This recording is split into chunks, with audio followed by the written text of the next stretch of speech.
Oh, shit. Here we go again.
Hello and welcome out to this week's episode of the Gamers Council. I'm your host, WEBDAVE, along with my co-host, the one and only, the legendary Jedi, Hargeet Chani. Hargeet, what's up, buddy? How's it going? Hey, I just finished Expedition 33. That was pretty good. It crashes a lot on PC. I was surprised at how bad it is on PC. Like every 10 minutes. So I had to change away from DLSS. But anyways, it was a pretty cool storyline. Very cool. Very cool. Very cool. So lots of other news. Yeah, fun stuff going on in the world. Yeah. All right. We'll get into it. And we have some very special guests tonight. And I say very special guests because I'm excited for both of the gentlemen that are going to be on with us tonight. In fact, Hargeet, I'm going to let you introduce the gentleman that you are responsible for getting on tonight's show. Yeah, so Ray, I've met him a couple of times when we go at the June showcase, and it turns out he hasn't really been on the podcasting circuit. So, hey, well, why not? Let's bring him on, right? So Fonz talked to you about it, and like, hey, like Fonz and I, we host Games Talk Live. Unfortunately, Fonz is in the middle of a move, so we're not doing anything for a bit. So I figured I'd bring him on here, and so here he is. I think it's your debut on podcasting. Is that correct? Yeah. I just gotta say, what an intro, man! That was awesome. I've seen like the interviews that you do with like the different influencers and stuff, but I'm like pumped up after that intro, man. I'm wondering if we got to take a Perfect Dark out of that now. We do. Yeah, we do. That is actually in the plans to edit that, but when I would work third shift and at a hospital, and sometimes when you have disaster stuff you got to take care of, it's kind of hard to get to some of the home life stuff. But I will. It is on the agenda to update. But you're right. Exactly. It definitely needs to be updated because it does make me cry when it's not coming out. But that's okay. We'll get into that. And of course, the man I interviewed less than a month ago is Chris from 1H1D. Chris, how you doing, sir? I am doing all right. Thank you for the invite. I'm super excited, and I'm like kind of fanning out because of like all these guys here, like titans of the Xbox gaming industry here. Like, and it's very cool to be part of this conversation, and excited to talk about the stuff that we're going to be talking about today. Well, we are just as excited to have you here as you are to be here. So there you go. That's about the easiest way I can say it. And is it me or did his screen freeze? I think my camera just froze. Awesome. Yes. That's all right. There you go. It happens. See how excited he was? He broke his camera. I broke it. Yeah. The energy just like shattered the it did. Yeah. Weird. But that voice still coming through clear. Yeah, exactly. That's all. As long as we can hear you. As long as they can hear you and see Hargeet, the show's going to be great. Yeah. You thought I was going to say me, didn't you? There you go. Oh, he'll be back. He'll be back. Changing devices. Yeah. Yep. So it'll be all right. Don't worry about it. We'll let you back in as soon as you're ready. But with that, we did get some other things that I guess. So the show's been up for a couple of days as far as like a pre-show kind of thing, and we have some wonderful members of the community that have reached out and already started. I guess putting in like a super chat and some gifted memberships. So Hargeet, if you want to talk about that real quick. Yeah. So we got Lord Starkiller with 20 gifted WebDave memberships. Thank you so much. That's right. No, we're not reading them. No, we're not reading it. Exactly. And then he also renewed his membership for 19 months. He had a message. Game Pass is the best value in gaming. Agreed. There you go. I mean, it's just facts. I mean, true. Good to remind people. Yeah. Exactly. It looks like he's still working out his stuff, right? So Yeah, we get to wait. Well, yeah, we'll get there. He comes. There he is. There you go. And here you go. All right, so let me switch. Do this and do Yeah. this. Well, I'll come back. well, that's embarrassing. Anyway, No, it happens. It's all good. It's all right. It's all good. We've had Epic Treasure on before, and she's in Australia, and sometimes the only way to get her connection to work at all is when she just has to turn her camera off. And then, of course, everybody is like, have Epic turn her camera on. It's like, y'all settle down. Settle down. Exactly. Too funny. Oh man. So man, we already got some amazing members of the chat. We already have 90 people who are watching us live either on YouTube or on X, and pretty awesome. Then we have everybody like Farq's in the chat. Farq, you are amazing. We're going to show everybody your talent here in just a moment, I promise. And then yeah. Let's see here. Spartan renewing his membership for 18 months. Thank you. Yeah, thank you so much. So I guess you get E-Ranks, Hellblade Gaming, BT Maverick, Spartan 661. So many great members of the community are here, and including another legend in our community. Tony is here. I love it, from Plume Gaming. We love his daily content. Puts out some really good stuff, and he's been a guest of ours before. Welcome, buddy. So glad to have you here. Let me see. I'm gonna make our guest mods real quick while I'm here. Hargeet, have you had a chance to look over the topics and see where you want to start? Maybe you want to start a little smaller just to get things warmed up. Yeah, and get right. us going? Let's see. What is a smaller one? Let's see. I guess I don't know. Like, maybe is that small? I don't even know if it is. But I guess Anything you want to go with. what will we see at Gamescom? What will we see at TGS? Those are kind of they're still kind of meaty. I don't know. Yeah, I guess maybe the Nintendo one. Let's just do that one. Maybe that's a smaller one. Okay. The FBI is taking down Nintendo Switch ROM sites. There you go. But before we do that, wait, and before you do that, Ray, were you able to jump in the chat and say anything? I tried to respond to someone, and it said this comment has failed to post to WebDave. Someone was asking me if I went in June to the show. Just try and say hi, maybe see if anything happens there, and I can. Yo. Are you doing that to StreamYard or on the YouTube? Oh, you may have to. Yeah, you may have to be a member. You might have to go to the actual video stream. Well, I know that's so weird. See, that's how I get my memberships up on channel. Yeah. You can always do it later. What was this? Just a scam? Now the pyramid scheme. Yeah. It's like, Let's go. No, I'll probably do that. So FarQ gifted 10 WebDave memberships. Thanks, FarQ. And we have your nice little fun things that you did for us. Exactly. Excellent. Oh yeah, that's I gotta sit through an ad first. the pain, the torture we put him through. Poor Ray's like, I'm never doing another site again. This is horrible. Oh my goodness. Well, we want you to be able to communicate with the chat for sure. Yeah, Paris did at one time when I first I guess met him. He's like, I would reply in chat. He said, but you got to become a member. I said, hurt you to become a member? He goes, okay. And he did. And now he won't go away. No, I'm just kidding. We love Paris Lily, and hopefully Paris will be joining us here a little later. You never know. Let's see here. Speaking of that, Ray, while you're getting that done, I'm going to go ahead and show up some of FarQ's amazing artwork. FarQ, you're so talented, and I did show it off to everybody earlier that was in here, and here we go. It's nothing like Jedi Council, Gamers Council.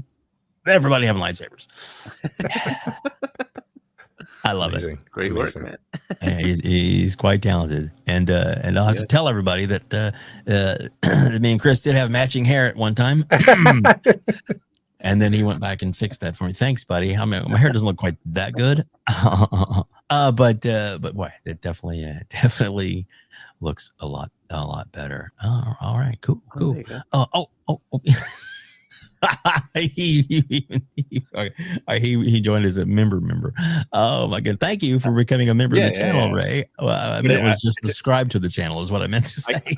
I can't spam It's giving me a 1 minute time limit. You got to be a member for at least a time limit before you start popping up in the chat. Start just saying like the craziest like gaming conspiracies and stuff. Exactly. With that said, I'll get that done. There you go. And there was a reason for that, because at one time, Ray, we had a lot of what we call bad actors that would do nothing but the adult sites would come out and do nothing but spam their adult. Oh, nice. Yeah, classic. A small little limit on there, kind of, it broke them. Luckily, they haven't been back. I say that now, they're all going to start flooding again. We'll get them.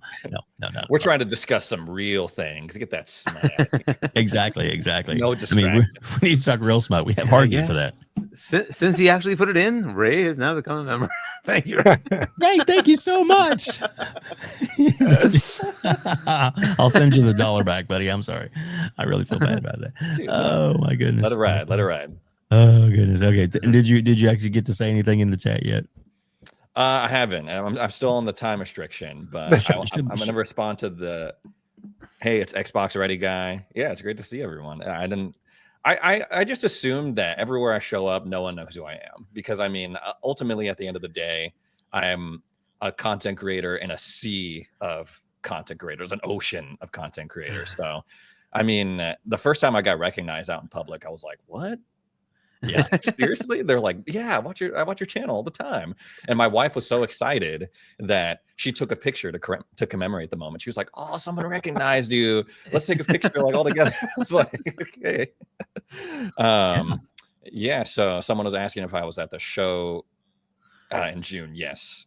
Yes. That's the whole reason why I'm on here, because I got to connect. Yeah. I mean, you get to connect with some really cool people. It's a shame that they did away with the official fan fest, but shout out to Hargeet for arranging the unofficial and keeping it going. Mostly because, I mean, that's like the best part, is like getting off the screen and talking to, these people who maybe you interact with on Twitter, on YouTube, or in the chat for different podcasts and stuff. So, I mean, it was awesome. And I got to do my first Summer Games Fest Days of Play. I never done that before. Oh, wow, yeah. I got to go and demo some cool games. I still got a little bit of that, like, oh, we don't have an Xbox version of that game. So, maybe next time. But progress. It was fun. Exactly. Hargeet, you want to read that one, that chat? Yeah, so Cage, El Vampiro Borracho. We're Xbox fans. We know you, Ray. There you go. Awesome, man. Yeah, exactly. Like I said, we're excited to have you on, as well as Chris, dude. So this is pretty fun, huh? This is nice and a little different than just a one-on-one conversation, right? Yeah, for sure. I mean, I've been on other podcasts before, but like always doing things live is always a little, intimidating. As we just saw, my camera decided to take a dump on live, so that's so what is what it is. It happens. And Ray is now a moderator. So Ray, you might have to actually just click the refresh button, and Chris, you're also a moderator as well. So that way you have control over your destiny, as it were. So everybody behave. Don't be mean to Ray or Chris, or we'll get you. I'm just kidding. But with the gift memberships, and Ray even has access to this now since he's a member. We have over 25 emojis that you have access to. That's why we lowered the entry fee, I guess, to being a member to just $1. So that way you could actually get in there and create some fun with it. And TTS is starts for talk that shit, but so that's also as well in there. And we got Sarah Bond, we got Phil Spencer, and me and Hargeet. Sometimes we'll switch them out. There you go. Boom. So just like have fun with them, enjoy. What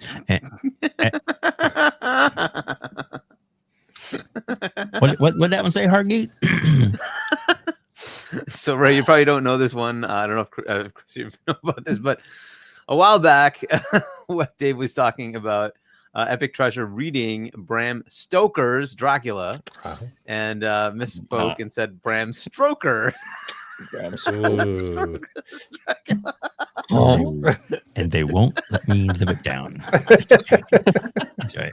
But the funniest part about it is that was FarQ made an alt, and he also paid another $1 subscription just so you can have that up there a month. Yes, he gets a membership. So I'll look at this way. It's like, I'll get extra money out of him for this joke. That's all right. It worked. It paid off. You can do anything with money. Just name the price. And there he is. There it is. Park you, aka Bram Stoker. Oh, Get Bram 5 Stoker? WebDave memberships. Huh? Look at the picture. I'm here. Like he's he's a hero. I'm here. Yeah. Oh Thanks. my goodness. And I never look so good. But anyway, hey, Day Rizzy, what's up, buddy? Def Leppard's in the house too. This is so good. This is so awesome. All right, Hargey, we started on this topic and I just took us all astray. So what topic did you want to start on, sir? Let's just do the Nintendo one. Let's get that out of the way. So Nintendo is, I guess, working with the FBI to, shut down some sites that were distributing ROMs for older games. So I don't know if you have more on that topic, WebDave, but I think that's the kind of general gist of it. Yeah, you can. Yeah, go. I'll let you go ahead and start on that, and I will see if I can find some quick links. I think I had some. But... So, Chris, what do you think about that? Okay, well, I mean, I find it fascinating that Nintendo is able to get the FBI to do stuff while, they can't do anything else outside of like helping Nintendo, $1 billion company. So, good on them. But we've seen this before from Nintendo, right? Like they will go after even just the smallest like content creators or whatever at times, just because they're just like, they've got a gigantic library of not just games but also lawyers. So it's like, here we go. They're going to throw it at people and be like, here you go. You're not going to talk bad about us ever again. So that's messed up. I mean, but at the same time, is this like a fear tactic so that the other sites are going to be like potentially trying to shut down? Or I don't think that's not going to happen, but pirates are going to pirate. Hey, true, very true, very true. And but to me, I think it's just kind of a little bit of a, they want to build their base, and they're very user friendly, and there's a lot of their base is really backing them on some of the stuff, thinking it's like this is what they should do, and it's disgraceful and blah blah blah. This and I get it. I know there's people out there that are do things that aren't the correct thing. If you don't have a actual copy of the game yourself, and they're the companies not out there for free money, they're out there to they're not a charity case. They want to make money. That's the whole reason they're in business to begin with, is to make money. But some of the things they're doing, especially with this new product, seems to be a little harsh. I mean, they can break their systems on the fly, and wow, that's kind of crazy. I mean, does that open up the possibility that like Xbox or PlayStation are going to do that as well, or do they have the ability to do that right now? I don't even know, but like, could they? Maybe as far as ROMs, I mean, their games. Well, I mean, breaking the consoles and stuff like that, but yeah. Well, on the flip side, I mean, Xbox seems to be pretty friendly with. Yes. I have my Series S in dev mode, and I run. I mean, I don't know if the FBI is going to come after me now, but like I run hella emulators on my Series S, SENS, PS1. It seems like they almost encourage you, not in like steal games. Not officially, right? Yeah. But... Not officially, but they're like, what? Like, there. We know people are going to do this. Why not make a way to, have our players and kind of empower them to around with it in a way that's not going to, hurt our business. And to me, that went a long way. And made multiple videos about the dev mode and setting up emulators and stuff. And it makes it it's such an interesting precursor to like this direction that people think that Xbox is going to go. Like it's kind of like PC, which obviously you can do all sorts of stuff on. Let me just say, like, this is like a nightmare scenario. Like the FBI getting involved. The worst case that like from my nightmares, like back in the day, like downloading music on LimeWire and like going on the Pirate Bay and stuff. Like, I think that like any government entity would take that seriously. But obviously, like Dave was just saying, I mean, they got a lot of lawyers, a lot of money, and it sucks because really, the newer games, it's like, okay, don't pirate these newer games. Like, support and all the money that we just put into it, right? And the team just put into it. But a lot of these older games that are no longer either backwards compatible or just available at all. Yeah, like Nintendo pulls it all the time. Is really, really not a great look, because a lot of those games aren't available anywhere else. So, I mean, but we all know, just like what Dave was saying, that if there's a chance that they can drive more money to their platform instead of them, people getting their games for free, they're going to take it 100%. Yeah, pull that up a little bit, Hargee, if you want to read any of that. Yeah, so it's specific sites. They've gone after it. Look, technically, it is illegal, right? So you can't necessarily host IP that isn't being hosted from the original publisher or owner without their permission, right? So technically, it's illegal. Now, this is the part where once it gets to a certain level, all the things apply, right? So the movie industry, the music industry, they did this years ago, like you were mentioning, Ray, because it affected them and they were big business. And guess who's big business now?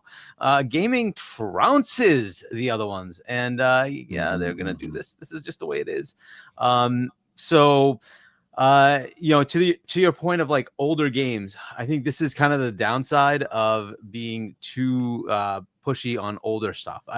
If you're trying to get something from a Nintendo, it's hard to play a Nintendo game these days, because guess what? It's hard to get a Nintendo because it's freaking 40 years old. It's not an easy thing to go find. But if you wanted to play those games, some of them are available through your Switch, with the subscription service. Fair enough. Some of them are not. And so even if you bought the cartridge and you had a console that's dead, do you have access to that game? Can you potentially play it some other way? I don't know. This is the stuff that gets crazy, right? So I think older games, it would be better if the industry was more adoptive of, hey, the game's 10 plus years old. Just let it go. Like, it's not going to make you more money. Just let it go, right? Now, unless it's something like Fortnite. Okay, yeah, we get that, right? Fine. But like the general games, they're done. They've run their money making lifespan. Let it go. Like, if somebody wants to pick it up and just try it because they're just nostalgic, or they want to try what happened 30 years ago, 40 years, let them do it. Like, you're not going to make $100,000 off of it, $2 million. It's just not going to happen, right? So just let it go. And if they're not, I do get it when it comes to Switch. Yeah, that's they're not going to let it go. They need to do a better job of preserving these games. I think it'd be better if they just go ahead. That's an underrated kind of aspect of Xbox. I mean, they took the backwards compatibility program as far as it could go, right? Until they literally had no more games that they could make backwards compatible because of the licensing. And I know that's a whole other nightmare, and that's a whole other hurdle that they got to deal with. But like, if these other platform holders were putting in that same work that Xbox was doing, bringing their older games to modern consoles, the world would be a lot better place. Mm-hmm. Or at least bring them to PC, right? Just say, hey, you know what? Wow. Nintendo 64 and beyond, let's just, so SNES, NES, let's just put a catalog of our stuff that we can at least control onto PC. And that way you've preserved it. Let it go and let people play it there, right? And you can even sell it. Just sell catalogs of like, hey, we got like the, volume 1 of Nintendo games, and it's, $30. Go buy it on Steam, right? Whatever. Like, there's so many ways they could do things with it, but they just don't. And I don't know how difficult it would be for them to officially do it, because obviously the ROMs exist. You can do this. Emulation's there. You can do it. It works. The question is, are they going to officially support it or not? Like, those are the kind of things. Like, look, if it's Switch games, I get it. Okay, yeah, it's kind of illegal. You really should just buy the game, or you're supposed to download the game yourself or own the game and then copy it off. Like, whatever. Okay, that's a whole bunch of crap. I get it. But if it's really old, it just kind of seems odd to me that you care about that. But I also have to say, technically, it's illegal, and the branch of the government that would have to deal with this is the FBI. So it is what it is. This is now what's going to happen, right? The big business things come in, and now this is huge business, right? Once you start seeing, 30 billion here, 70 billion here, like okay, the deals that are happening nowadays, we'll buy Bungie for $4 billion. Okay, this is not small anymore. It's not a little kitty thing. Okay, it's big business. Now they're going to go after it. This is just the way it is. Mm-hmm. So these things are going to happen more and more, unfortunately.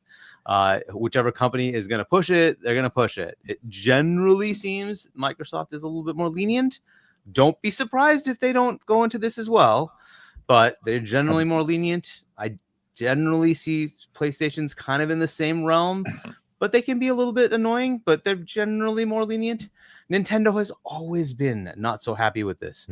They're very, very much against the idea of any of this stuff. So there's been pushback about legalities of, are you allowed to emulate? You are. There are legal, I guess, rights that we have based on, I think it's DMCA that's still in effect, that you're allowed to do those kind of things. However, the weird part about how do you get access to the game that you bought and be able to do that is still kind of nebulous, right? So you are technically allowed to make backups. How? If it's encrypted, how do you do that? So I don't know. There's all sorts of weird things that would be nice to iron them out, but you're just going to see more of this. Unfortunately, you're going to see more of this. I think, and especially in this age where like mostly games are mostly digital. Every time there's an Xbox Live outage, people are coming to terms with like, oh, like I don't have my console set up as my home, so I lose access to those. I think we're really in danger, like Hargeet is saying, of seeing a lot more of this, but I think on the Xbox side there is a better chance, especially the more they transition to PC, because I mean there's always going to be a PC, right? So even if your Xbox Series XS, Xbox One kicks the bucket and you don't have a console to play it on anymore, as they keep going on with the Play Anywhere and adding titles to that, there is a chance, not a 100% guarantee, but there is a chance that it would transfer over to another device like PC or cloud. Yeah. Did they say that they're sorry. Go ahead. No, I was just wondering if they summoned him. Oh, did they say that they were actually moving all their titles moving forward or doing Play Anywhere? I mean, I guess it's been like that for a while, right? Like all first party. Not all will. It depends on the publisher, right? It's up to them to decide to do it or not, right? They are trying. Microsoft developed or published games. So anything they're doing, they would. Yeah. I'm sure they would. Yeah, that's like definitely priority for them. I mean, some first party stuff that like post acquisition is not.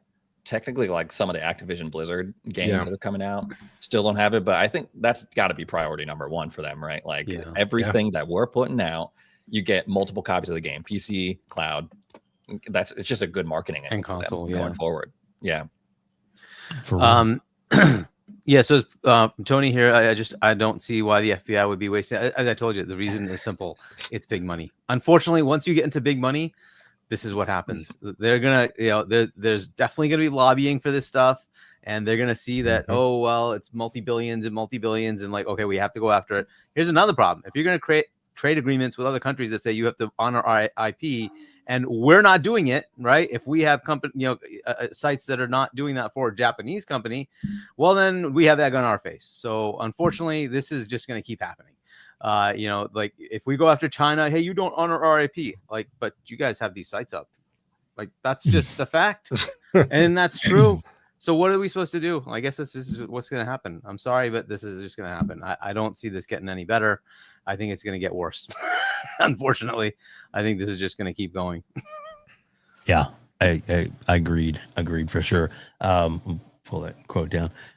So on this too, it's like It all right. So it's obviously it's illegal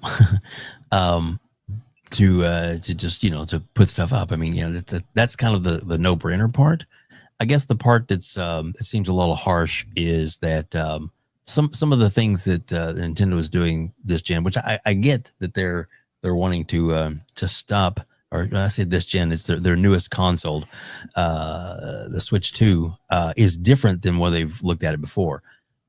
In the sense, all right, so the very first Switch, a paperclip could literally hack the ROM, and you could actually get in and you could change the BIOS with a paperclip. Crazy as that is, and then of course when the new Switch 2 came out, everybody's like, oh, don't worry, they're gonna be all secure. Wasn't even 24 hours later, and that one is actually now already hacked. So the new Switch 2 that's in demand is hacked. So it's those things can happen there's a lot of smart people out there doing some crazy things, good or bad. It is what it is. I agree. If if you purchase something for yourself, you'd like to get, you'd like to have access to it all places. I agree. I know a lot of people were upset with Nintendo when the new storefront that came out, when the Switch came out. They were like, oh, I got this, great games, and I'll be able to buy this and this, and I want to buy this game because I like this game. And it's like, well, you're going to get our subscription service, and it'll include this little cluster of classic games that we have. But you can't go in and you can't buy necessarily the ones you really like. You have to kind of just, if it comes into their bundle over the course of time, that's what you get. And they were happy with that. And I get it, because it's a subscription, a monthly thing, and but is the value truly there compared to what the old market was? I don't necessarily know that it is. And some people kind of fed up with it. Then there's a little device that got made on the last system where you could put it in and back up all your ROMs, as it were, and then the new system. If you bought a system and you put one of those devices in, well, they can tell it as soon as it goes online. They have a way of looking at that. And the thing is, brick you. Right. And when you first turn on your system, they have a little thing that comes up with these agree to this, and then you can get the first download to have the system work, because it doesn't work out of the box completely, won't connect and do things. Go ahead, Ray. Look, you want to say something? I think, Nintendo, they got a lot of money, they got a lot of fans, they got a lot of cred in the industry. But on the other hand, I would never count out the human perseverance. I would never count out gamers in their ingenuity. So, these sites, maybe these, I can't remember what specific sites were targeted or taken down, but I have a feeling that others will be popping up. I have a feeling that people are going to find a way to keep the spirit of these ROM sites and emulation and tampering with their video game consoles very much alive. Yeah, I agree with that for sure. But the funniest thing is that they've made it, when their user in agreement that you have to agree to, it specifically says in the agreement, because people have broken it down, lawyers have broken it down, saying it says, if you want to play our product, you are now no longer able to sue us. What? You are now no longer able to do this. You're no longer able to do this. And if we deem that something you've done is inappropriate or doesn't mesh with any of our programs, we have the right to block you. We have the right to brick your system, and you are not able to sue us. WEBDAVE, we went over this a couple of weeks ago, I think it was, where other countries are actually starting to go after that, fighting because back. You might have that agreement at a consumer level. That doesn't work on the country. So countries can come after you. And I think it was Brazil was going after them, and the EU was going after them, right? So, and then there was a third thing going after them with well, not specifically them, but everybody. I think it was the ability to keep games alive, right? So that you don't kill the game, something like that. Was stop killing games, I believe. Yeah, stop killing games, right? Yeah. To allow access after you decide you're done with the game, to give the back end out as open source or whatever, some way that you can keep it going, right? So I think these things are happening, and that's really the answer to this: is governments have to get involved, regulators have to get involved, and they will have to do a better job in trying to figure out how we consumers, for our citizens, can have better access to these things and solidify what our rights are, right? So so Plume or Tony, I have always believed that people who pirate wouldn't be buying the game anyways. Here's an interesting one. I think I ended up downloading the ROM because it was harder for me to copy it, but I bought the game. So Tears of the Kingdom, I have a digital copy of the game, but I just wanted to play it on PC at higher frame rate.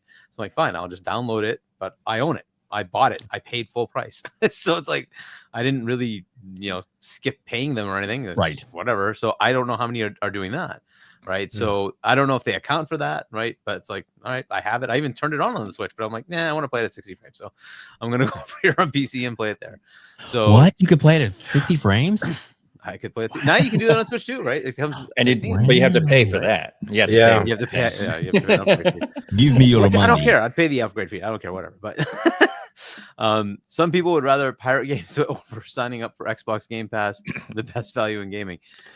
That's a whole other thing, right? And unfortunately, that kind of thing does exist, and I don't know, Yeah, good, I mean, bad, this or is a indifferent. problem like in every form of media, right? Not just games. I mean, this is big. I'm a big anime watcher. It's a big thing, like signing up for Crunchyroll versus like going to kissanime.com or like pirating whole seasons on, whatever torrent site. And it's a huge debate because there seems to be like some people push in like, oh, like let's support things the legal way, and then that money doesn't even go to the studios, like blah blah blah blah. It just lines these like CEOs' pockets. So it's like this, it's not going to go away. And like as long as there is a media, and as long as people try to get you to pay for that media, whether it's games, movies, music, television, whatever, there's going to be people trying to pirate and download it legally for sure. Yeah, and Ray, if you don't mind, after the show's over, send me that torrent link. Thanks. Yeah. I'm sorry. I was just kidding. Hold on. A lot of we got FBI agents watching this. Probably. Most likely.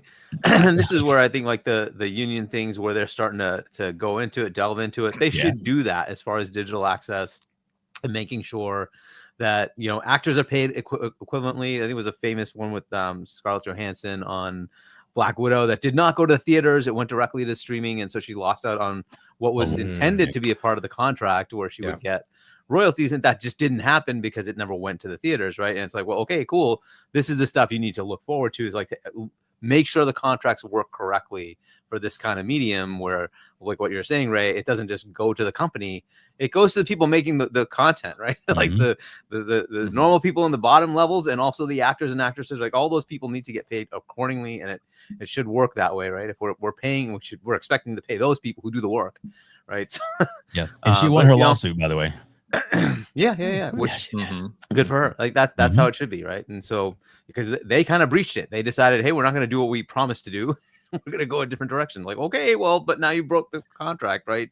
Anyway. And that's a good point that E-Ranks brings up. So we now live in a world where the FBI gets community noted. And they did. They sure as heck did. Pretty funny. Oh goodness! I'd like to welcome out the FBI can't do that. So Spartan, FBI can't look into the ownership of who can. That would be the FTC and or better yet, Congress. Congress should go look at that and say, let's make laws that make sense. I think it's going to happen outside of the U.S. I think it's going to happen in the EU more likely because they actually care about those kind of things for their citizens. So I think that's probably where it'll probably start. But it should happen here too, right? So. I would love Congress to look at that. What is digital ownership, and how does that become relevant as we continue on? Do I get to pass on my digital library to somebody or not? Right? What happens with that? It just right now it just dies. I go, it goes. Right? That's not a good answer. So really, if you're investing money into something, you should have some actual ownership of it, right? Yeah, and not to get off on a tangent, but like Bruce Willis sued Apple years ago to have the right for his enormous collection of music and everything that he downloaded, because he's a musician himself as well as being an actor, that all his content was able to be passed on to his family, because the way the user agreement was, it didn't stand away. So right now, so he won. So yeah, so if as long as they have they can get into his account with the password that he set up, they still have access to it. My kids have access to all my stuff for the simple fact that that's, I'm not gonna be around forever, and I'll put a lot of money on this, and why not? At least for now, because that's the quote unquote current way to get entertainment. Welcome back. They just don't want to deal with the realities, right? So what should happen is the normal thing. You get a death certificate. You say, hey, this was my XYZ, whatever. Here's the will. I now inherit this. Please give me my access, right? That's what should happen. That's what should happen. But whatever, like that needs to get ironed out. I agree. Who do I leave my Xbox games to when I pass on? So many. Exactly. Like you tell me these games are going to go unplayed for the rest of eternity? That's part of the backlog. I'm trying to build generational gamer wealth here. Exactly. And that's actually a kind of another off topic that's not even on our list that I kind of privy to, I guess, or talked about in the last day is some of the I guess there was somebody did an analytic survey or a deep dive into Steam games, and how like a Steam sale is how they make a lot of their money off games people buy that are never gonna play them. Right. never play them. It's just so good a deal. They just buy Yeah, I it. saw that. Exactly. They just And buy it's it 'cause like, it's like $5. what? And they're like, Yeah. well, I can't pass up this deal. Can't lose Yeah. money on this. And Yeah. it's like, but it seems to be working. And isn't that weird? That people, and as soon as I heard that, I was like, I just did that You've the done other that too? day. I do it all the fucking time. There's a lot of games. Some games I'll even put in, say, I paid like $5 for this. I put in play. Oh, that sucks. Yeah, just remove it. I'll never mess with it again. What? Oh, yeah. Expendable income. Damn it. So anyway, big shout out to the over. Let me argue. We can. 209 people that are watching us live right now. Thank you so much on X, on YouTube, and one person watching us on Twitch. Welcome. Probably Paris Lily, because he says he likes doing that to us. I'm just kidding. All right. So yes, if you'd like to, Hargeet, I know I just kind of threw that out of nowhere, but if you want to go into that a little bit, go right ahead. Yeah, so I mean, I think we're done with this one. I don't know if anybody else has any more on this topic. If not, then we'll move to the next one. Yeah, enough Good? Nintendo. We know Enough what we're Nintendo. Nintendo. All right. Here's a simpler one. First party games continue to dominate PlayStation sales chart. I don't know if we didn't go over that last week. I don't think we did, right? I don't think so. Okay. I don't remember when that came out, but like the May numbers came out, which I don't know if you've WebDave, you have the chart. You know what? We can just skip that one. I think we Skip that actually one? did. It was on the list for last week, and I forgot to. Okay, yeah, I thought we talked about that one. Sorry. All right, so moving on. So many Let's. I think this one was new, which was the whole profitability thing. Did we talk about that one last week for Game Pass? I mean, it's kind of been the horse that everybody's been riding all week long. Yeah. So I don't know if we had that on last week's or not, but we can probably go into it a little bit. Let's do it. So Christopher Dring put out something about Game Pass. He asked about Game Pass profitability and, hey, does that is there partial profitability for the first party studios based on Game Pass and potential cannibalization of sales? And that kind of backfired a bit because, well, what they said was, hey, we don't look at that as part of Game Pass. We look at the third party that we spend, the marketing, the services, and then just left it at that. And so he presumed that meant that there's no profit sharing with the first party studios. So I think that kind of went there. And then he had a follow-up saying, hold on, I have it on good authority. Okay, I talked to people who know that no, it is still profitable even with the first party stuff. So that kind of was the thing. But in the middle of that, of course, the entire world decided, Game Pass is dead and it's not profitable and blah, blah, blah, blah, blah. Anyhow. Yeah, let's go to Ray this time. Let me. What do you think? Real quick. Let me just as a little bit of context here. And here we go.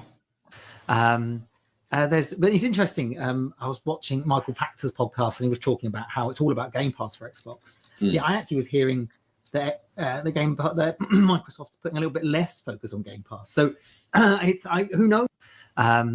But it's interesting. Wasn't the right clip. Sorry, go ahead, Ray. I'll find the right clip. Yeah, I mean, this is a debate that's been going on for a couple of years now, right? Is Game Pass profitable? And if it's not, then how long is it going to last? And multiple times, different members of the leadership for Xbox have come out and doubled down and said, yes, Game Pass, it's profitable. It's, driving, making new Xbox customers, all sorts of things. But I mean, it's an ongoing debate, especially last week with the comments made by Raphael, Mr. Arcane, Mr. Dishonored, about questioning whether or not Game Pass is good for the industry. So that compounded with this Chris Dring stuff, it made for like just the perfect firestorm of like, well, is Game Pass? Should we bother with Game Pass? The whole debate reignites. And I just thought it was crazy when I first saw this Chris Dring stuff. because number one, I just feel like I think Microsoft has demonstrated that if it doesn't make any money, if it's not worth it for them from a business perspective, they're not going to do it. Right. So like if Game Pass wasn't beneficial to them in some way, there's no reason why they would keep pumping money into it. And number two is that whenever I see stuff like this from journalists or like insiders or, whatever, I often think I feel like that's a pretty sensitive bit of information to just be given out, like the specific of like your profits and like specific financial information about one of your most important features in your gaming division. So that was the question that came into my mind. Like, wait a minute, how did he even get this information? How do we come to this conclusion? And then of course, like he ended up having to update and be like, yeah, I didn't have the whole picture. And I will say like good on him for like updating that and, doing walking back a little bit. Cause not everyone does that, and we've all been there, right? We've taken big swings. We've been wrong a few times, and it's never a good feeling. So yeah, it was a very strange journey, I would say. I agree with that for sure. Chris, your thoughts? I mean, look, my not to really plug, but like my show is about Game Pass, and we do talk about random games that I generally would not play because. I like the concept is like, is am I going to jump on a game that maybe doesn't have the advertising push that maybe the big first party games or like the Call of Duties and stuff like that, and having an opportunity for these smaller studios to shine and for someone to just randomly get a chance to play and talk about it.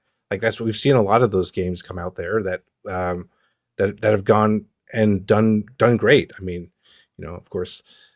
One of my favorites from Yonder was like Hi-Fi Rush, which was I know it was a first party studio game, but like they kind of just dropped it and hoped that people would enjoy it, and they did, and it was an awesome game. And the other part of it, which sometimes Microsoft kind of steps on a couple of rakes here and there, but it is what it is. Like they had to make a decision on that, and but I don't. Like the fact that it doesn't make any money or whatever, it's still another option for people to try because games are getting more expensive, right? Like having the ability to get to try out a bunch of different games, and like we already kind of talked about with Steam, people buy games that are like super cheap and they don't even try them, and like with the game like with the subscription, you kind of also are like maybe pressured to be like, okay, I have the subscription. I need to try to finish this game, especially if you're only buying Game Pass for like 3 months or so. And it's like, well, I got to make sure I finish this game before my subscription runs out and stuff like that. Or, I mean, the nice part of it is while you still have the service, you can buy the game for like 20% off. And that's kind of cool too. Like having options, having choices to how you consume your games is always not a bad thing for me. So, it's odd that like people are just still trying to shit on this service. Like, why? Yeah, it's because Game Pass, if that was the only way to play games, and I just talked about this on my channel last week, if that was the only way to play games, yeah, that would suck. Like if I couldn't buy games anymore, if there was no other option than to sign up for a subscription service, then yeah, that would not be good. But for all this talk about how like Microsoft and Xbox are strong arming the rest of the industry with Game Pass and like forcing people to sign up, we're just not really seeing that. I mean, even on the Xbox side of things, it is like, if you're an Xbox guy, you may not be subscribed to Game Pass. It's not like every Xbox fan is a subscriber. And so, I mean, until it becomes like this dominant force, like we've seen like a Netflix or some of these other streamers, I don't think it's going to really affect that negative change in the industry in the way that some people are talking about it.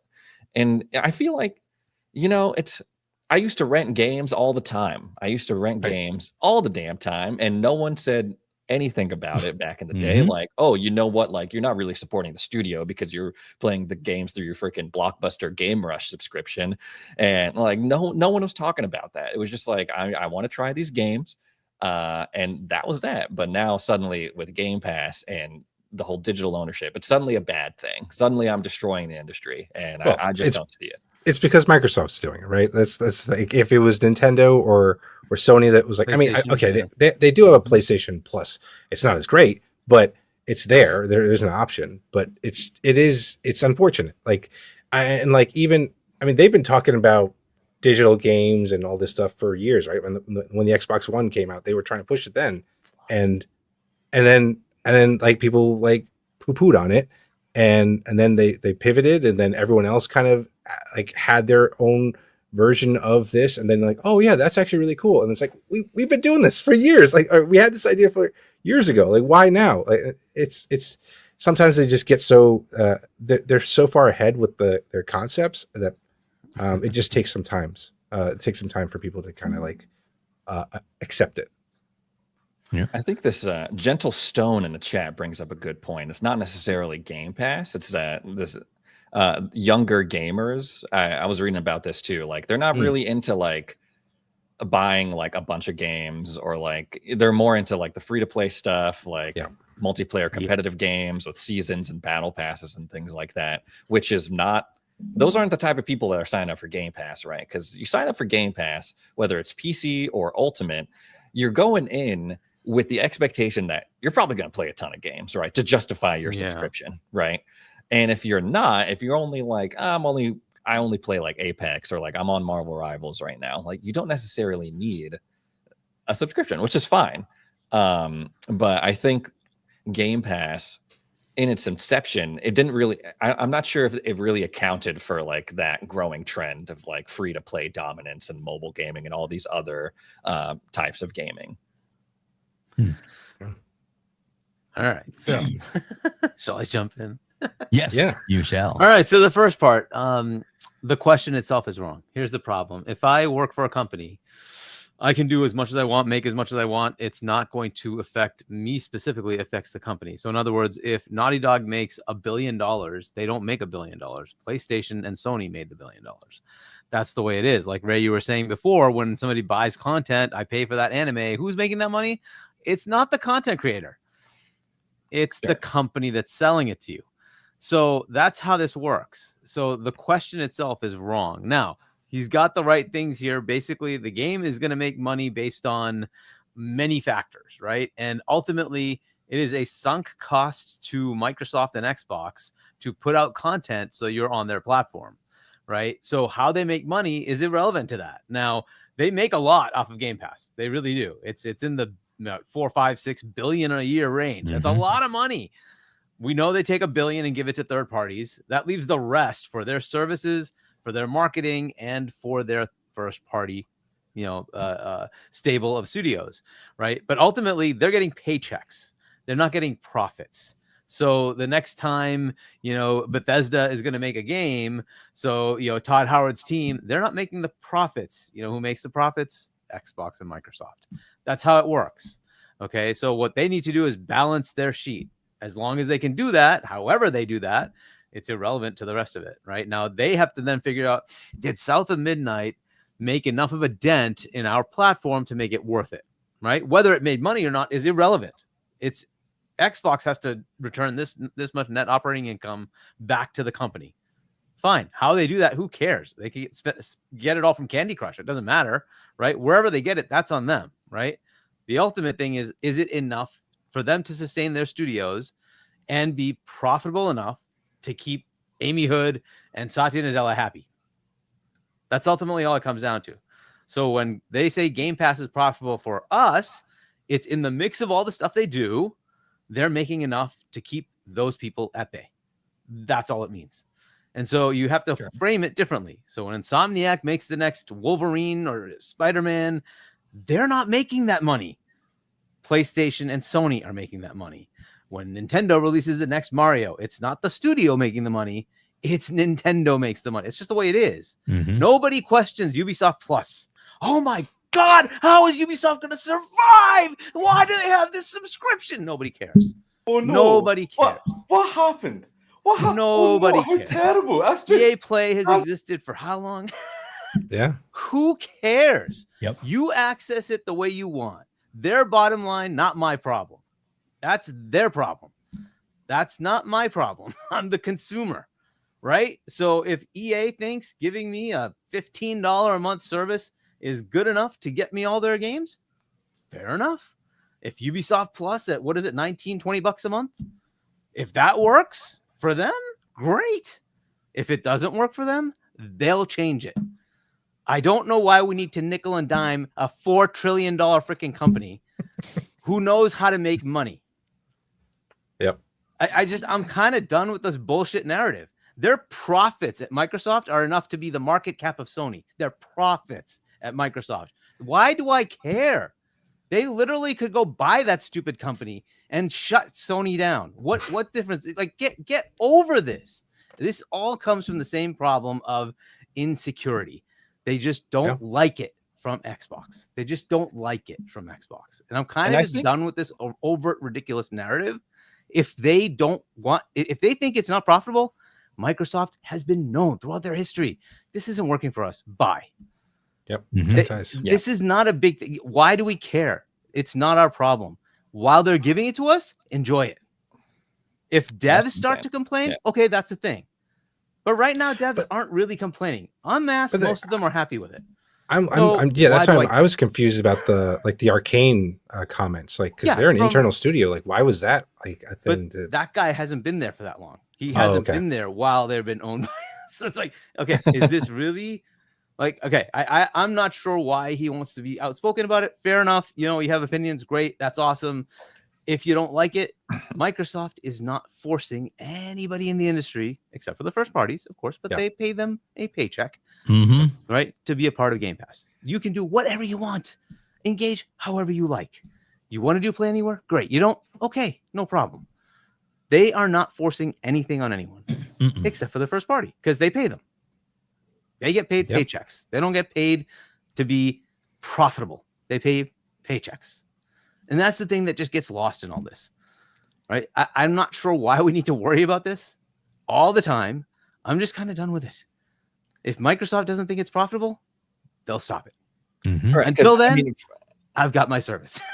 as a subscriber, Game Pass is still bumping. So, like, whether or not Microsoft is making money is irrelevant to me, because as a customer, I'm enjoying it. And I think that it's, you know, there seems to be kind of a split between the customers who think that it's a good deal, especially like first half of 2025, the end of 2024, really great stuff being added to Game Pass day one. And then, but we have heard some developers speak out and, you know, throw their 2 cents into it. And there seems to be a kind of split between the customers and the developers on this. And I'm not entirely sure, because there's also been a ton of developers that have come out and said positive things about Game Pass, but you don't hear nearly as much about that being, you know, developers and studios being like, oh yeah, Game Pass is awesome, great working with Microsoft, than you do about the negative stuff. And I think there's also a moral component that people are trying to inject into this in the wake of all the layoffs and stuff. Like, Game Pass is another part of the equation when it came to Microsoft laying developers off and closing and the initiative down. And there seems to be this idea that, like, if a game is successful and it sells a bunch of copies, job security will follow. And that's just not something that we've seen. Hargeet was talking about Spider-Man and Sony. Spider-Man 2 drops, makes a ton of money, sells a bunch of copies. There's still layoffs on Insomniac. Same thing with Naughty Dog. I mean, that's like Sony's darling, right? And they got hit with layoffs just last year too. So it's really, I think there's this people try to apply like a one size fit all criteria to like what Game Pass is doing, and that's just not the case. It's just the whipping boy for every problem out there in the industry. It's like Xbox. Well, yeah, exactly. Why? To further that, what you were talking about with PlayStation, they recently have made changes to their development process as well, right? So Totoki-san had recently changed the target for their studios, and that came up in the financial roundtable that they just had for PlayStation as the question. And I want to try to remember the exact phrasing, but it was Totoki-san has changed the focus of the studios from a platform marketing tool, an enabler to a profit growth driver, something along those lines. I think those are the kind of the words. And that is because it used to be that. Like Jim Ryan went around everywhere saying, oh my God, if Call of Duty were taken away, we can't make our games. Well, wait a minute. Aren't your games profitable? So you're telling me you're taking the profits from a third party game and that's how you make your games? Yeah. Because those were his words. Your So either he lied, which is possible, yeah, or that's how they're funding their games. So they're not profitable on their own. They need the money from Call of Duty. Okay, fair enough. And now you get Totoki-san saying, I don't care about this platform thing. I want the IPs to make money. So our studios now will focus on driving profit growth, not driving platform growth. Okay, that's from them, right? So something's changing. Just keep that in mind that this is all happening everywhere. The only company that seems to be bereft of all this is Nintendo, who, yes, they do all sorts of annoying things, but their games sell. They sell a lot and they make billions every year. They don't care. They don't even need third parties. They just sit there and count the dollars coming in, like in their case, yen. But they're just happy. I would also say Valve seems pretty resistant to like any controversy. Exactly. Valve Steam just brings in the money and yeah, no, right? yeah. Valve was never in trouble. I feel like. So, yeah, and so like this is just kind of industry norm. It is what it is. I know this question is going to keep coming up. It doesn't matter. 6 months from now, the Game Pass is not sustainable. It always comes up, and something else Xbox always comes up. It's like, come on. I think the biggest kind of the shock that came with Game Pass was the price increases, and even then, it's kind of like, you know, even because I wrote, what was it, like $15 a month for Ultimate for forever, 12 for the middle tier before they introduced Game Pass Core and all that. So I mean, that was pretty shocking at the time, but coincidentally, they also really put the freaking pedal to the metal and really gassed up the day one releases. And so even though I was paying more, I was like, oh, well, I'm playing like a ton of new games that if I bought separately would have far outweighed what the cost of my subscription. So I feel, and looking at the chat, it seems that, you know, most people are on the same page. Like, as long as Game Pass is bumping, we're just going to enjoy it, and we can let them figure it out because that's their job, and our job is to play these games. Play the games, exactly. Yeah. So, my thought on this is that when they first go to these companies, gaming developers, to put a game on Game Pass, and Phil said this before in several interviews, they have, I guess, different ways to get people to get into Game Pass, and so there's different tiers, different levels. This is the article that Jez Gordon had written, and I've got it up now. It kind of ties in with all this. Game Pass deals range from 50,000 up to 50 million. So it kind of offers a glimpse of some of the content stuff and how it works. And obviously, there's also different back end things. We've heard from several different companies that, like, you know, well, they gave us the money we needed to finish the game, so we were able to pay off everybody that's working on it, everybody that's, you know, that's been working really hard on the game. You know, they have the stability to put, you know, to focus on their work and to get it done without the fear and the the kind of hem and hawing around, I guess it is, that can happen. You know, a lot of the pressure that can be put on people, livelihoods. You know, if they're not sure where the money's coming from, or if it's not quite a hit, what are we going to do?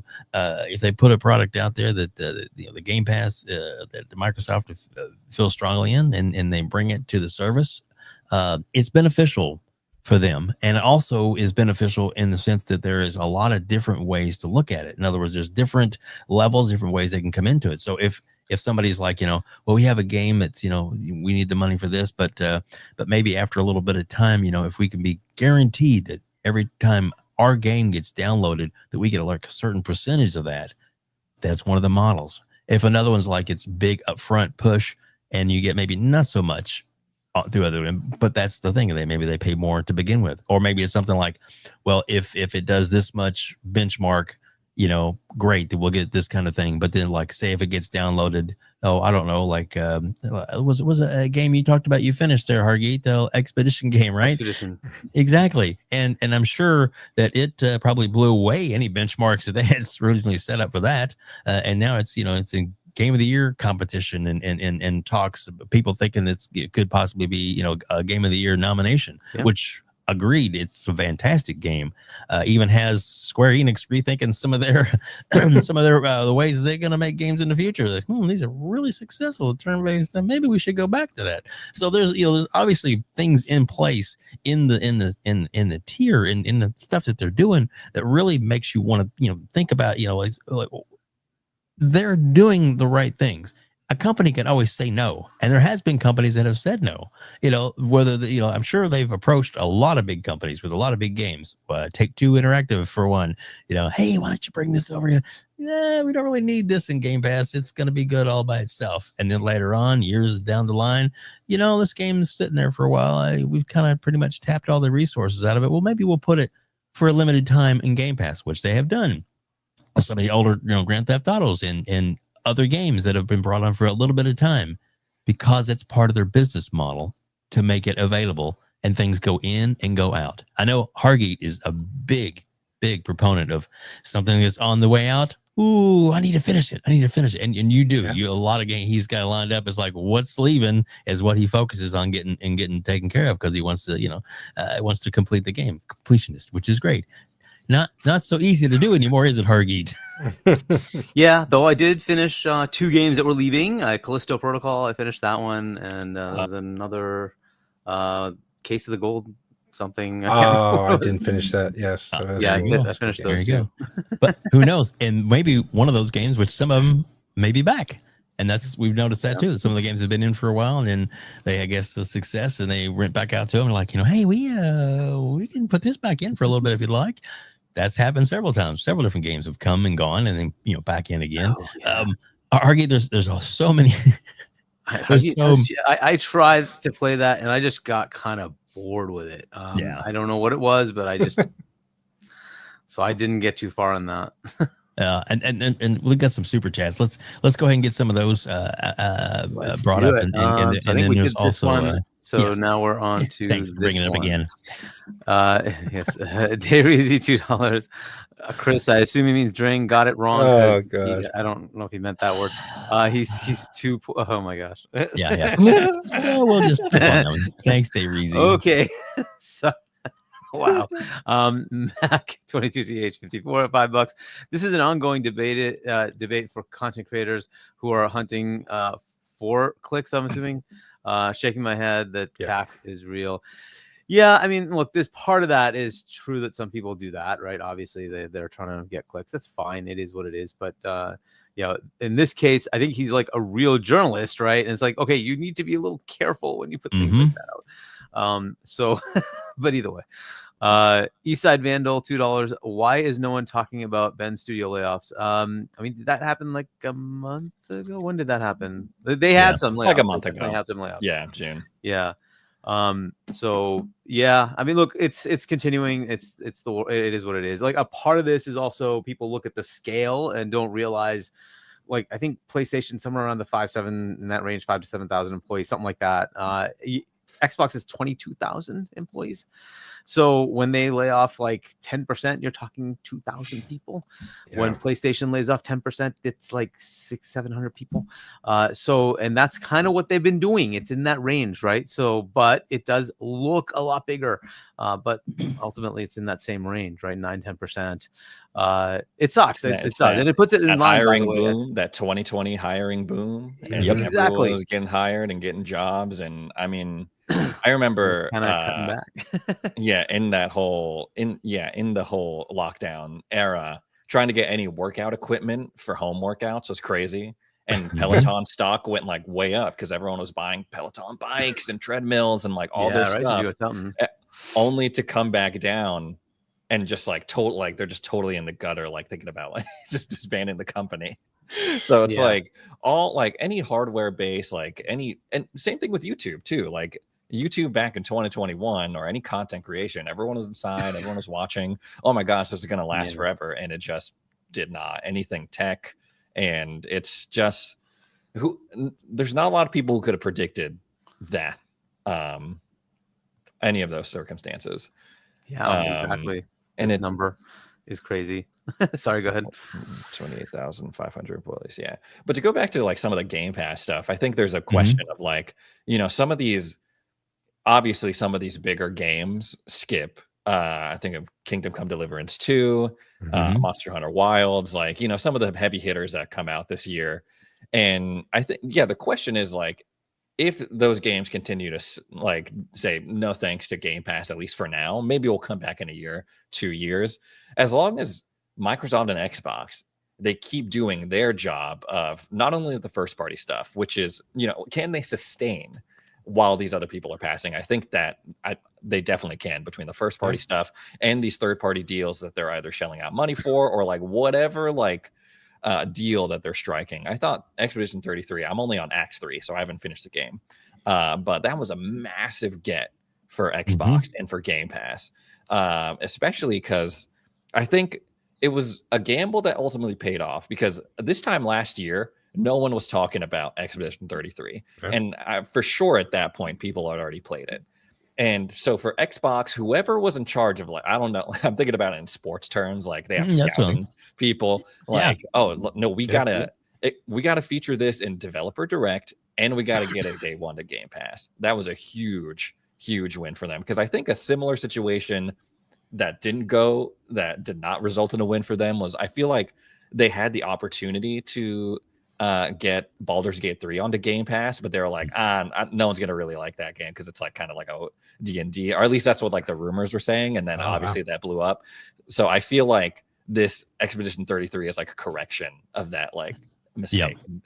If that, again, that's just the rumors that we were hearing at the time when Baldur's Gate 3 was on like their whole Game of the Year parade celebration situation. But I feel like as long as they keep propping up the service, then they can afford to take some of those hits, like Grand Theft Auto 6 not coming day one and other games like that. I mean, that would never make it day one, but it could come in later, right? It could, absolutely. Been in and unless out of they Game bought Pass them several times. Yes, which is definitely a possibility, but I don't think they're going to touch that for now. But Eastside Vandal says no news broke this morning. Ben has multiple canceled games. Check it out. Okay, I don't know if that's true or not, but sure. There's always stuff going on, right? I'm sure there'll be articles if it's true tomorrow. They'll probably start writing about this, I guess. Exactly. Sorry. I do want to. Some of the stuff that we're kind of talking about. Well, let's hear from Dirt real quick. If you like this video, please hit the like button. Thanks, Dirt. Appreciate you. But definitely do hit the like button if you're here. We appreciate you so much. We appreciate this amazing panel today, Chris and Ray, and this is of course Hargeet, the legend. He hates when I do that, but it's true. So one of the big topics we kind of wanted to dig around. I'm going to kind of start us off just a little bit. We'll go around the panel and then let Hargeet cut it up, because I know he's ready to jump at this one for sure. So why does Xbox being successful seem to hurt? This is my own observation, to hurt, let's say, Sony fanboys, as it were. I think there's a lot of different factors that go on. And I really wanted to put this in tonight's show because we do have Chris and Ray here, and they're both, they definitely lean a little Xbox, Microsoft in the way, and also they're both, I think, very versed in the comments and trolls of people that seem to come after all of us. For whatever reason, but my thoughts on this are that Xbox is winning right now. Microsoft is on a roll. They've been through the lean years, especially the last couple of years, not so much last year as it is the year before and the year before that, with the COVID and all that kind of recovery and bounce back and things they had to do to get themselves in this position that they're in now, and then acquiring ABK, which basically had them change their landscape and is possibly the changing of landscape for gaming as we know it. And since it is changing what we can, what is an Xbox, for example, it seems that it is taking the industry with them, kicking and screaming. And a lot of, Sony fanboys, the ones that keep saying that, there's console sales. We have all the console sales. We have big on console sales, but then again, Sony, every single portal just is a device that, they made them log those as a console sale. That's not a console. In fact, you can't have a portal it doesn't work without a PlayStation 5 or PlayStation 4. You have to have a console to make that work. But yet the numbers pad their sales that they sold those. And then again, there's still a lot of systems that have been out there that have been shipped, which is truly the number they're going by, the shipping number, but not the active consoles that are sold in online. I've heard that there are still some scalpers that's still sitting on some systems from back in the day that trying to get rid of some things because they don't want to take a total plunge on them, but they're not going to make the profits they thought they were on them. So I don't know. But so there's a lot of different things to it, and there's a lot of different elements out there. And of course, we're going to get into everybody's opinion about why they think this is. But I think a lot of it is their butthurt as one of them. They really are. They think that that if Microsoft can't win because Sony's the thing, and it's like if you listen to some of these arguments, and I'll just throw a few names out there because I probably shouldn't, but I'm going to anyway. Like Dreamcast guy. His everything is dead. Everybody's dead. The world's dying. The world's Xbox, Microsoft it's on fire. It's burning the whole. Well, you know what? What's the best thing to do, Hargeet? Let's play just a little clip from our buddy Dreamcast guy. Let's make sure this is a very short little clip, but just kind of just sets it up for us really good. Now, I just feel like people are so anti-Xbox. Sometimes people say, like, Max, you make so many videos saying that Microsoft is falling apart and the Xbox brand is dead and you're a Sony pony. Why do you spend so much time on this? I think it's just that look at the views on my anti-Xbox videos. I think that is a testament to the fact that there is just such a baseline negativity around Xbox. No, there is I want to make money grifting around your content. That's what I think. And he is the king grifter of them all, for sure. And there's a lot of people that, and like I said, I get that there's definitely some elements to, is every business perfect? No. Everborn Saga, I think, has said it best, and I will give him credit for this because it's the first time I ever heard it when I heard it from him. It's when you're referring it to business models and things like that, it's not show friends, it's show business, because it's a business, and Microsoft is a business, and they're out to make money. And all of the companies, no matter how much you want to think, Microsoft and Sony and Nintendo with their little Mario and all that, it's such a sweet little lovable company, and they wouldn't do any harm to us. It's the reason they're in business. That is not a charity; it's a business. So if you set that aside, and then you realize that some of the things that we're getting, like Game Pass, we just talked about, Game Pass is a value for us, and like Hargeet and Ray and Chris all said, they're gonna make money at it, but it's a value to us. And why do we care if they're making if they weren't making money, they wouldn't do it. We know, all of us know that that's the case. If it's not profitable, it's not happening. So they're making money, whether it's as much as some other people think they should make because they're doing this. But there's also a little thing called growing a business. And Microsoft, being a almost $4 trillion company now, I think has figured out how to grow their business to, I think they're between the first and second largest company, depending on the day of the week, as far as overall revenue in the world. So I think they maybe know a little bit about what they're doing, but maybe not. So Ray, let's go to you first, and then we'll get to Chris, and then Hargeet. I know is going to be chomping at the bit for your thoughts on why this is. Yeah, it's interesting because before I was a YouTuber, before Xbox Ready was ever a thing, I wasn't really tuned into like the modern day console war stuff, and so kind of coming into this niche, and I got the Xbox channel.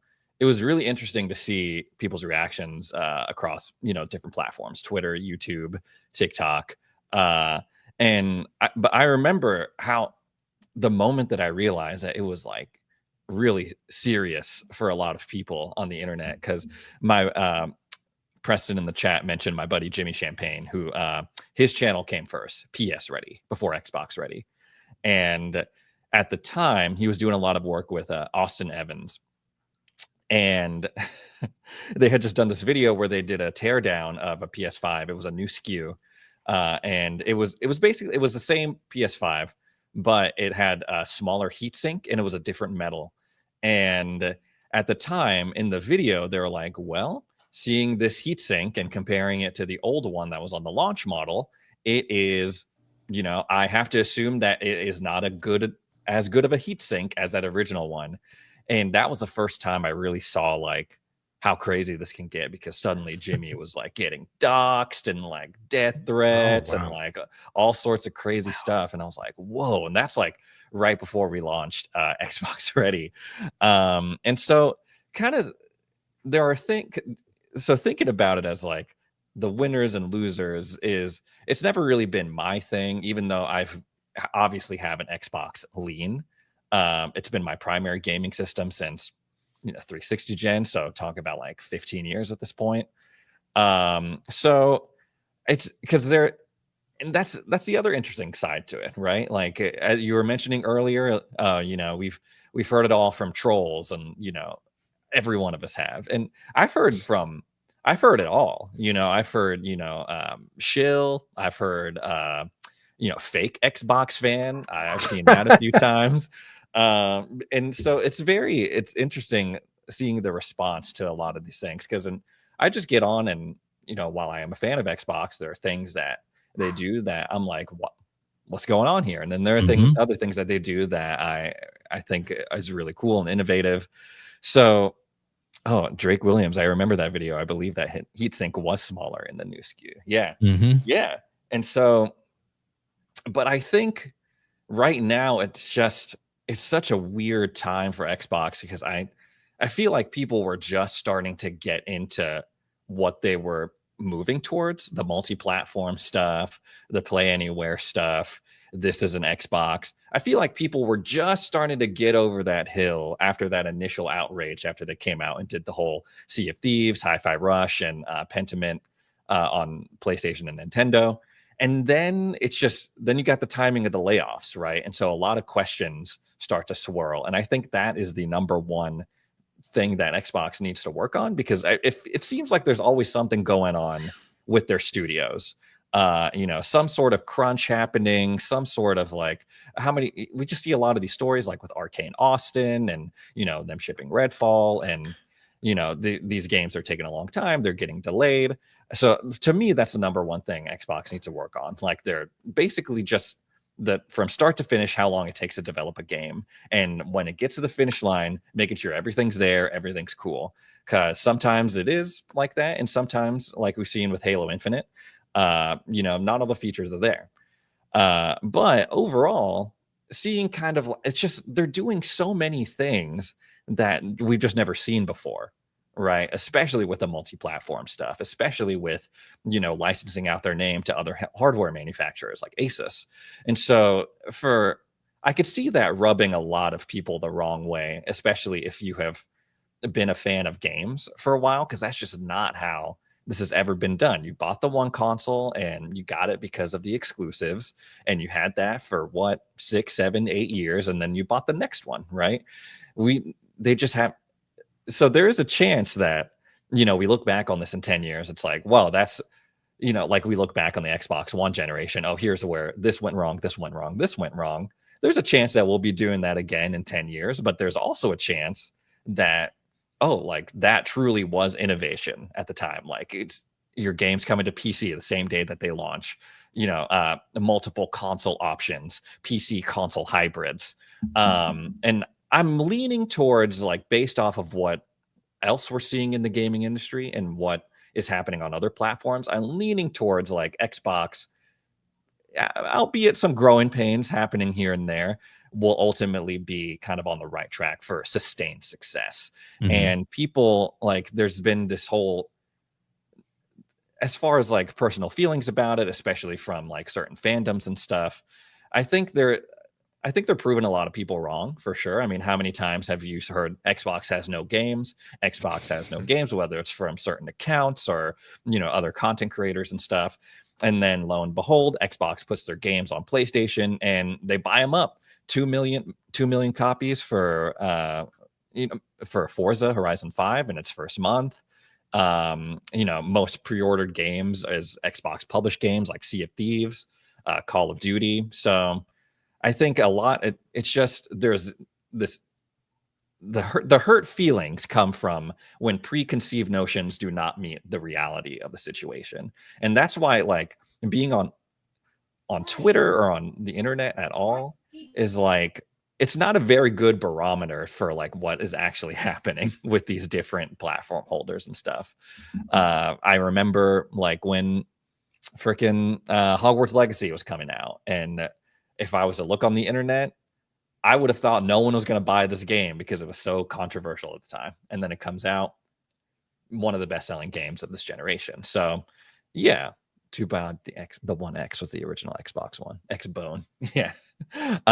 So that's, I can't really speak to, because there are some people who are really in the trenches with the console war stuff. True. They're on the front lines, really kind of battling it out and arguing with people. That's not really my thing, but just from what I can see, when you want a certain thing to be true, whether it's Game Pass bad, Xbox bad, or they make crappy games and it turns out to not be true, that's when you kind of get those reactions, for sure. There you go. Ray, thank you so much. Chris, your thoughts? Well, like, I mean, look, I'm sure you guys have covered it through your podcast and stuff like that, but Xbox has been getting kicked in the nuts since Xbox One, PS4 era, right?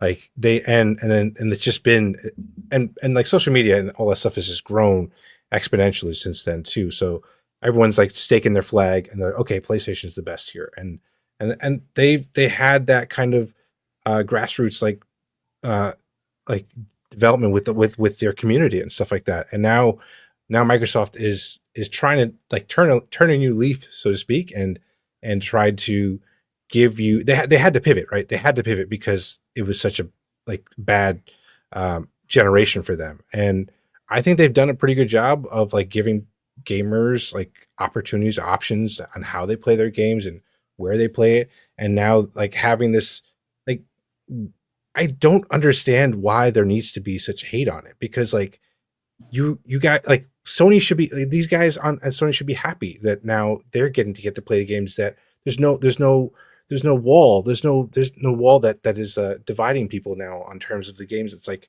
let everyone get to play these games. And that's what Steam does, right? Like Steam does, like, okay, a PC is a PC, but like there's no delineation of a console anymore. Yeah, if you like a white box, cool. If you like a black box, cool. But if we all get to play the same game, like, why not? Like, I mean, I think it's awesome that Helldivers is coming to Xbox, and that's cool. Like, is that like the olive branch that now Sony's doing on their side? And it's like, why not have this opportunity to have not just gate certain games to particular consoles or whatever. It's silly. And I think they've also learned, because like I think you guys had mentioned how the younger generation is playing games, like they don't really care where they play it. They just want to get to, like, in these free to play games, like they if they can play it on their phone, cool, play it. If they don't necessarily want to be tied to a particular device anymore. So like that's, and I think Microsoft caught on to that quicker than probably the other guys, and that's good for them, but they're going to get the backlash just like they did with the Xbox One, with the sports, the TV, and all that other stuff that they were trying to do at that time too. So I just hope this time they don't, like, they see this through, because they do have a vision. I believe they have a vision about what they want to do, and like they should just ride this wave of this opportunity and see where it takes them, because I'm excited for it. Any and all games, why not? There you go.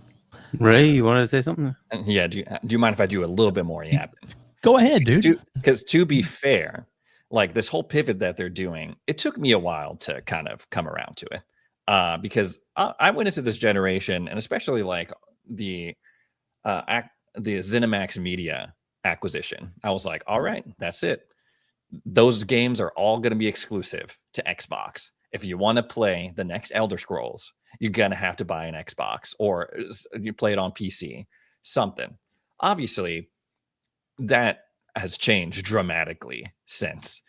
And I remember making a video about when they announced that Indiana Jones was going to come to PS5. Right? What was it? It wasn't a Tokyo Game Show, was it? Or no, was it the summer? The Gamescom. Was it Gamescom? Yeah, Gamescom. Gamescom. And I remember making a video about it, being like, I don't think this is a good idea. I think it should at least be a year. And seeing the reaction to that kind of made me rethink a lot of stuff, because it turned out like it turned out that not a lot of people care, at least on my channel. They were like, I don't really care. I mean, it's going to come to day one Game Pass. I'll get to play it first. And then what they do after that, it's just kind of doesn't involve me. And when I started to think of it in that terms, I was like, oh, I guess yeah. The internet, the comments made me change my mind. How often does that happen? And then I have a buddy who I had on the channel just a couple weeks ago, because he had never played Gears of War. And he's mostly a PlayStation guy. He had the OG Xbox and has been PlayStation ever since. And he played the multiplayer beta with me for Reloaded. And like just seeing him like enjoy this franchise, and he was like, yeah, I'm definitely going to get it when it comes out. I'm like, well, damn.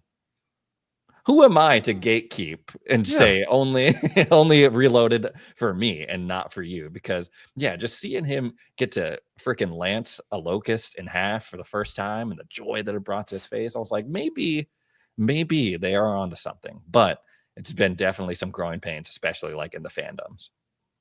Definitely.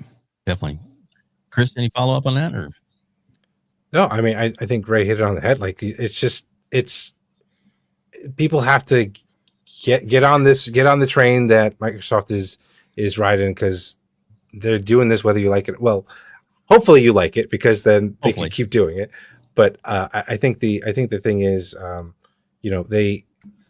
they want to try and bring more games to more people, and I think that's they know that their console stuff is not doing as great as Sony's is, and they were like, okay, well, let's just put our games everywhere, and that'll get us the opportunity. And they are pivoting more to being a publisher, right, than the hardware. I know you guys have said like they definitely are still thinking about hardware. They're still doing all that stuff, and I'm more power to them for doing that, because that becomes just like brand loyalty, and being able to say like, yeah, I have an Xbox under my TV or whatever. Well, and like, Game Pass. Yeah, right.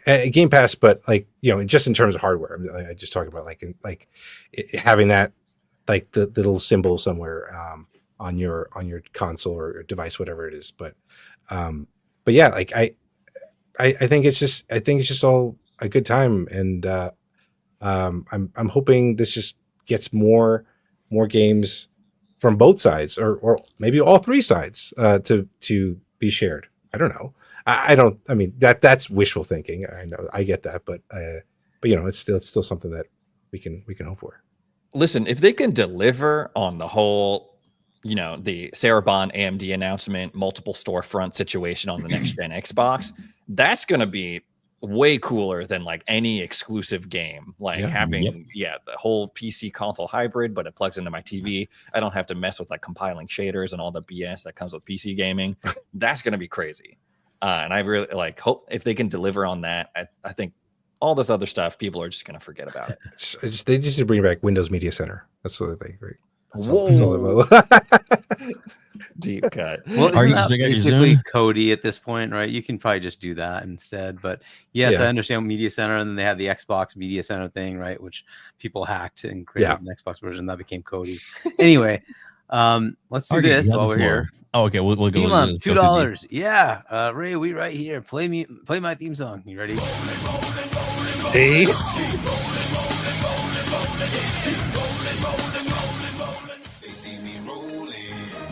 Watch him rolling, watch him go, watch him rolling, watch him go. He'd be rolling down the street. He'd be rolling to the beat. It's rather mean. So P-Lump is in a wheelchair. So. He is. But he's a super nice guy. Got it. Look, got it. Look, got it. P-Lump knows what he did, and I'll put it this way: P-Lump is a pretty amazing fella because he actually overcomes all of his obstacles. I mean, all of them. And his show is congratulations to P-Lump hitting 500 subscribers on your channel, by the way. So there you go. There you go. He can now monetize, and he's coming after all of us, including Dirk Riggedy. He said he's coming after Dirk, coming after Shaun, coming after Ray. Them fighting words. I'm just kidding. Now, welcome to the party, pal. Anyway, I do keep chasing that high. It starts with 500, then it gets to 1,000, then you're like, I need more and more and more. Exactly. That's why we're on the road to 4K. Come on, let's go. Let's get it. Yeah, exactly. Was there any more super chats? That was it, as far as I understand. Cool. That's it. Cool. So good. And on Hargeet, I would love to hear your opinion on this. All right. So a lot of good points with what you guys are saying. A lot of this also is social media. Social media just tends to, elevate things that people will click on, right? And if it's status quo, people are like, yeah, okay, that's cool. But like somebody says something ridiculous, and you're like, what? I'll click. What was that? And then that just elevates. It's unfortunate. That's kind of the way things are. And like as humans, we tend I'm sure you drive on a highway and you got those people like, there's a crash over there. Oh my god! And like, dude, just drive your car.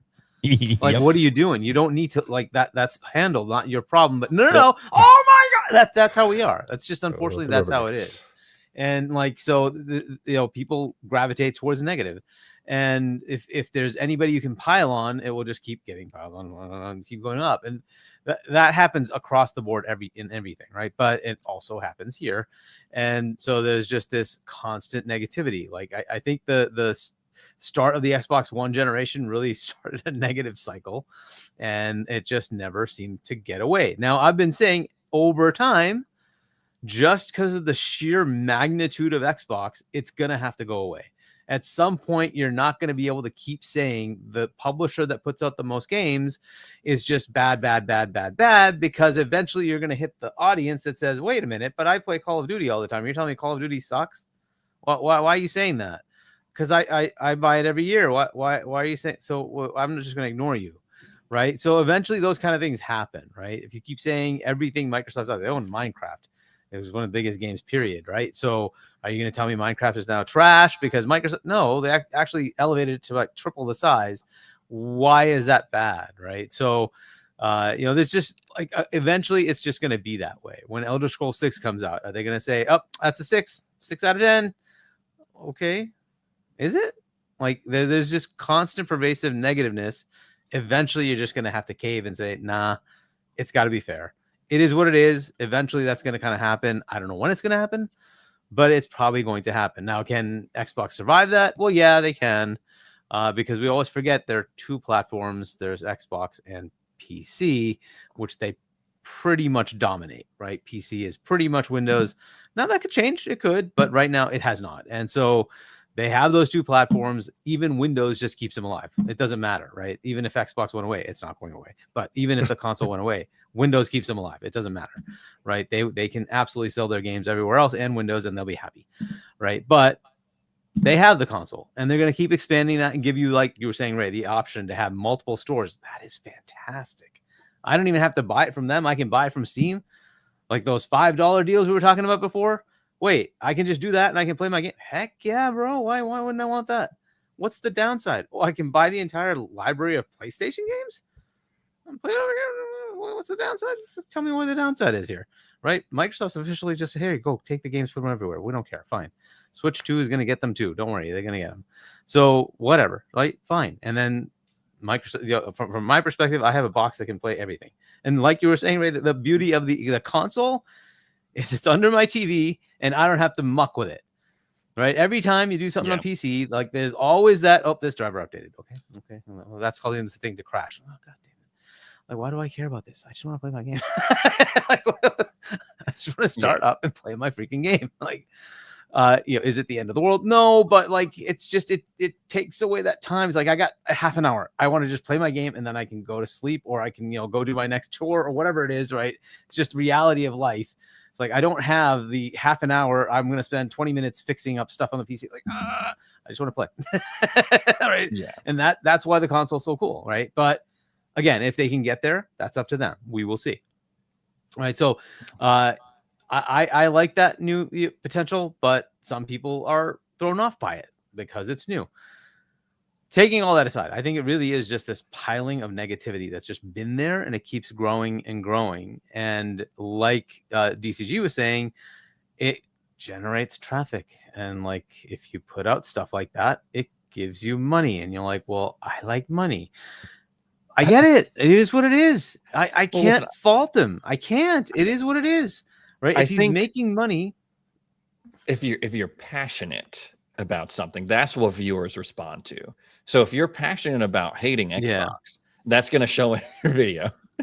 But if you're passionate about a game from a positive side, I think people will respond to that. But I do think it's way easier to come up with like a negative title, a negative headline, and have that get clicks than it is to like package like positivity. But I think what I think the problem with Xbox right now is that they need their heavy hitters back. Like we need Gears E-Day out. We need Fable next year, right?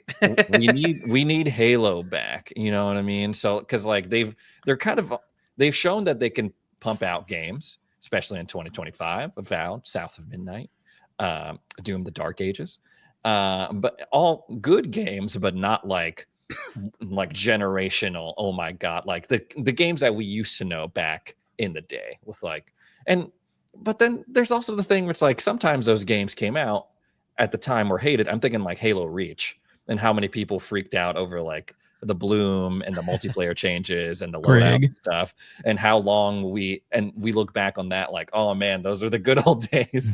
So are we living in the good old days and people are just complaining about it, and then 10 years from now we'll think like, damn, we should have really appreciated that stretch in 2025 when like we got all these like Xbox first party games. Maybe maybe we were too hard on them at the time.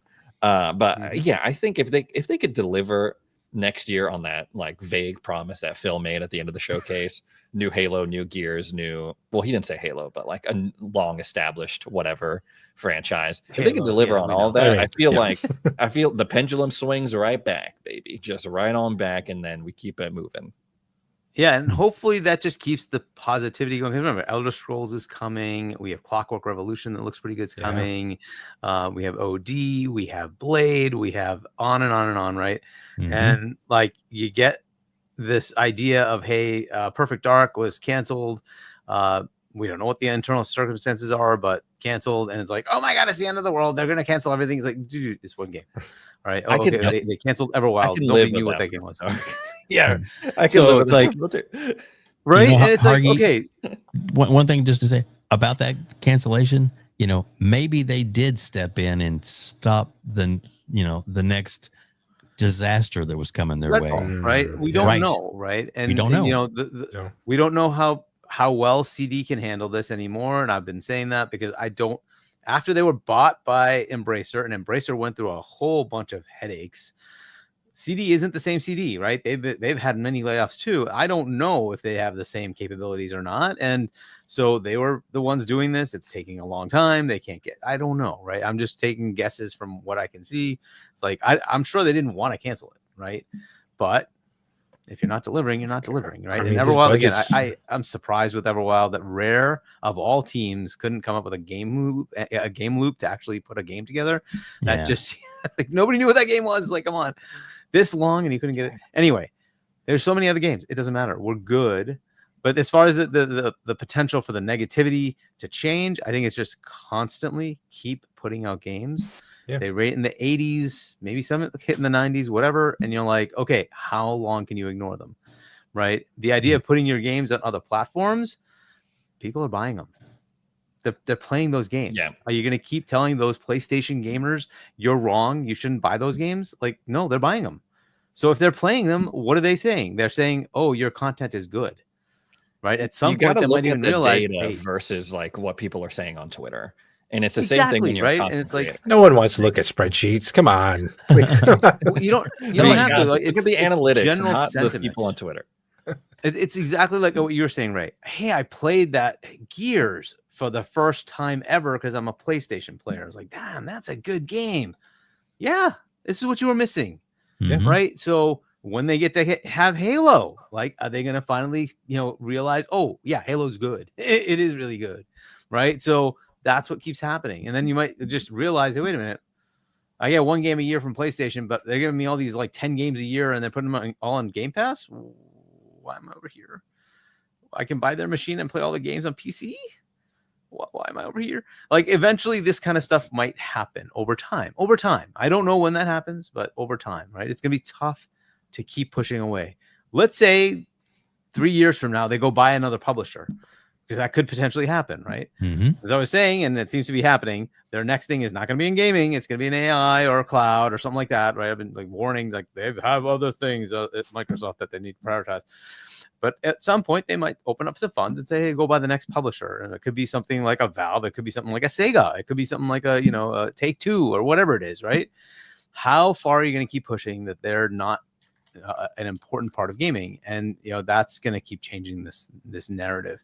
The more they have that first party content that everybody keeps playing, the more it's going to keep making it difficult for people to keep pushing into the negativity.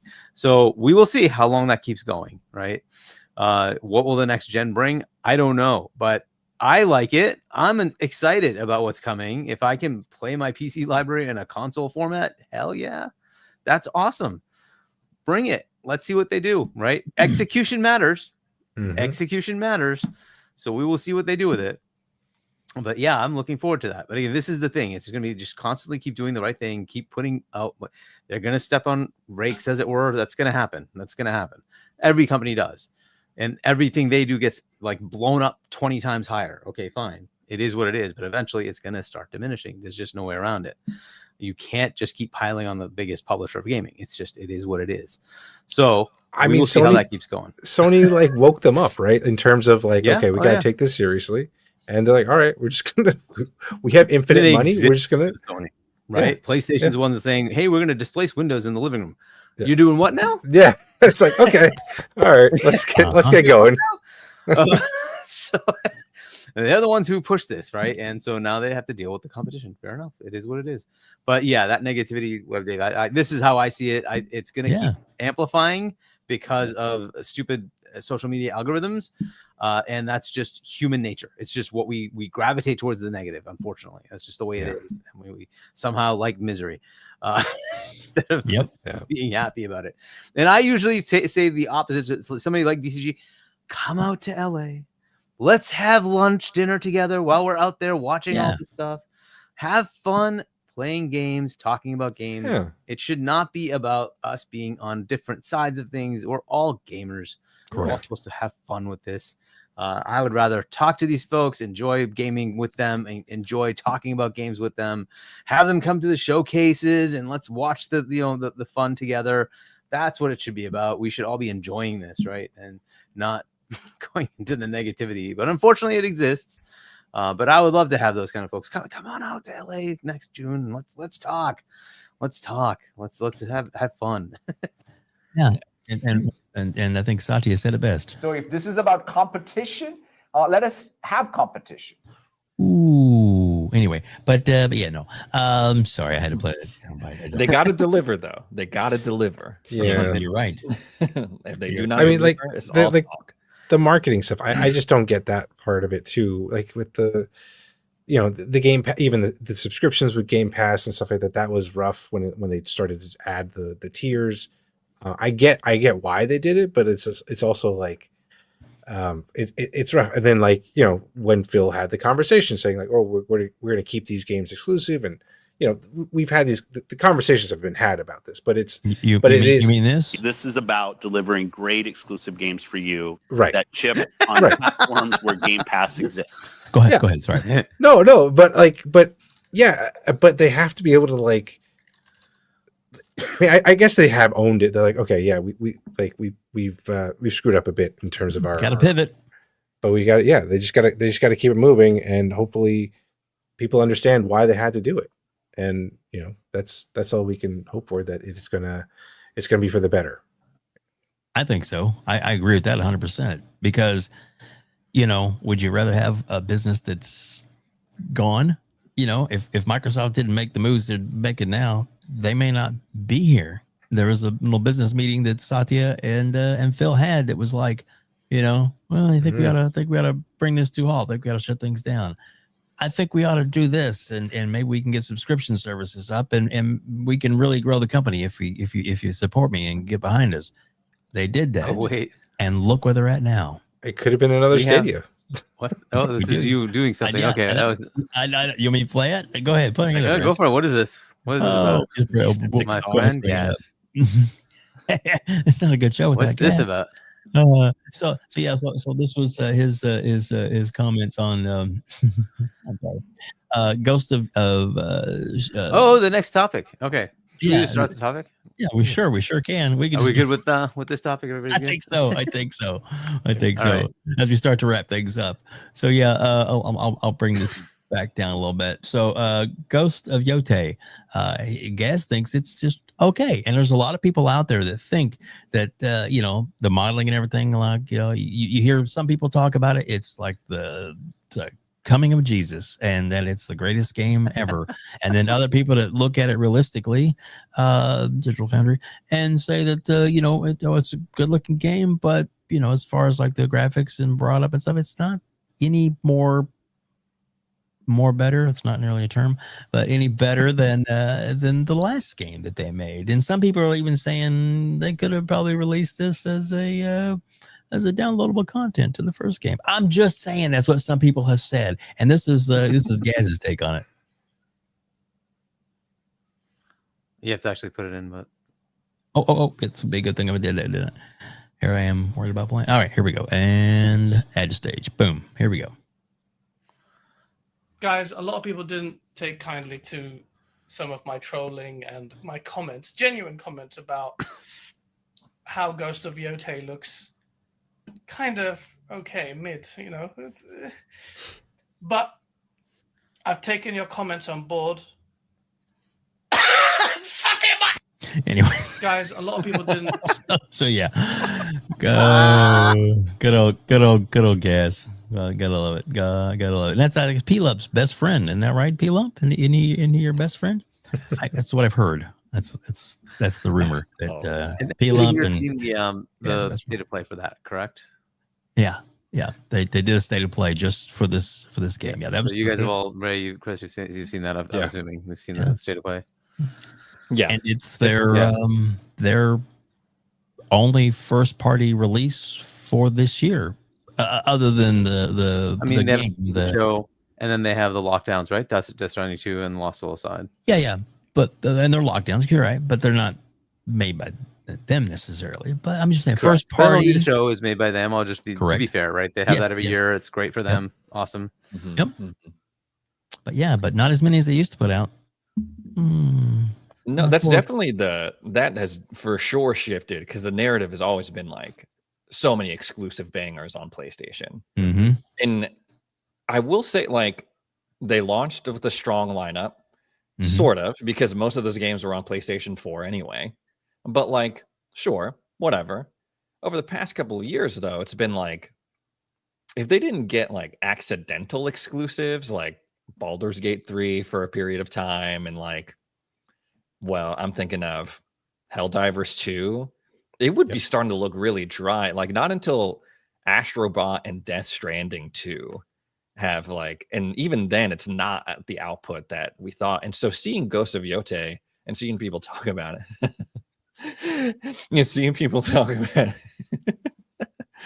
it's interesting because, first of all, I don't mind a game or a franchise where the sequel is like more or less the same, as long as the time between the games is like, a couple of years, right? I'm thinking of back in the day, like Gears 1, 2, and 3. Those all came out back to back to back, especially by today's standards. Yep. Like in the span of 5 years, we got 3 Gears games, and they weren't like so radically different, but I was worth it every time, bought it.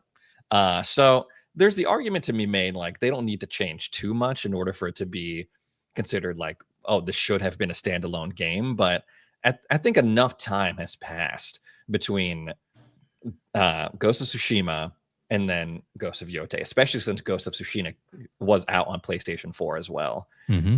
And it's all, have y'all played Ghosts, the first one? Oh, yes.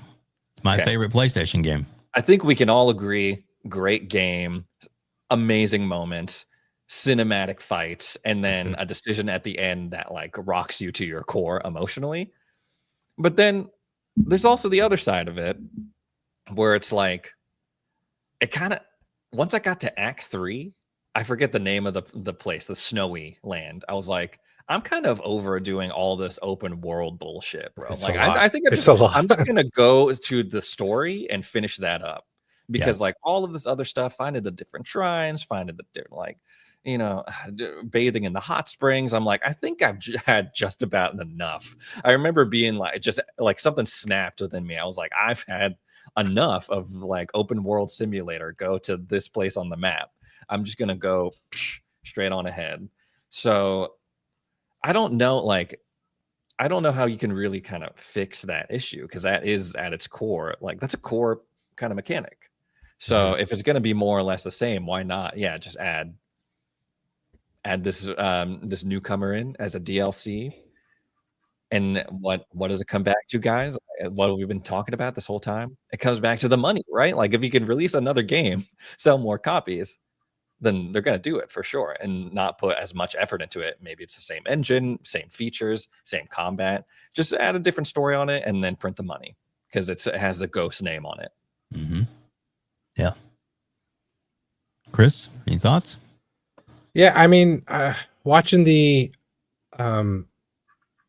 state of play for this, it was definitely cool, exciting, like to kind of go back into that world. But I agree with you. I actually never finished Ghosts, because of that, like just getting in, like just dealing with all the different like dots on the map. I have to like, oh god, I have to go here now, and like just getting overwhelmed by all the different ways and choices that I had in the game. But yeah, I mean, streamlining it would be great. I would be through the moon if they just came out with like a Sly Cooper. That would be great, because I would want another one of those games. But but I know this is what they're focusing on. This has been like Sony's bread and butter, the third person story driven games, serious tone, serious mode, all this other stuff. But like I feel like Sony's not, like they're not doing like fun, interesting things anymore. And I get it, like the budgets for games are ridiculous, but like at the same time, why do the budgets need to be that crazy? We've seen Expedition 33 doing something with what, like maybe a quarter of what all these other big first party games are doing, and they just need to. I think there just needs to be like having those kind of conversations and be like how Obsidian comes out with these smaller titles that are still really cool. Like let these guys have these little skunk work teams and like come up with these little like maybe not a 40, 50, 60 hour game, but like maybe like a 10-hour game that's still satisfying, and you could throw it on PlayStation Plus or whatever it is that they their subscription service is going to be called tomorrow. But like it's just I mean, but Yote, like I agree, like it does kind of look like the same. I know they threw some like features where like you can flash back and forward in terms of storyline and stuff like that, but it's still like, yeah, does it need to be another game? Maybe not, but yeah, like Ray said, it's all about the money, and it's what they got to do. So like I'm looking at I have the video pulled up here from the State of Play, and I mean the environments, they look more or less the same, and I mean nothing wrong with that, because in that first game, like the waving grass fields and like those, it was very dynamic and cool. And I mean they throw in like some new weapons like the hook and some pole arms. That's cool. But yeah, again, it has you in this day and age when this game I assume is going to be $80. Like it'll probably be on that wave as well. You gotta no, it's 70. It's 70. Oh, it's gonna be 70? It's officially available, so you can pre-order. So it's 70. Oh, okay. But still, like as games are getting more expensive, just life in general is getting more expensive. I'm sure there's going to be some people wondering, like, is this worth it, or do I wait for it to go on sale? Yeah, most of what Steam people do anyway.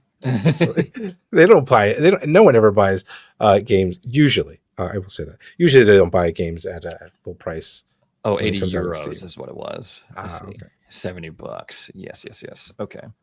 Oh, the first thing that pops up, Dreamcast guy right here on the Google Oh my gosh. Ghost of Yote is cheap and retro themes are back is the title of this video.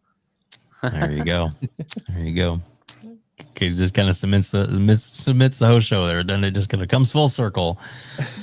Oh my goodness. Big shout out to the over 400 people that are watching us live right now on YouTube, on X, and still the one person watching us on Twitch. Thank you so much. And Paris Lily in the chat. Paris, great seeing you in here as well. So many other great members of the community that are here. Love having you guys hanging out with us today. We do appreciate it as we play a little Ghost of Yote.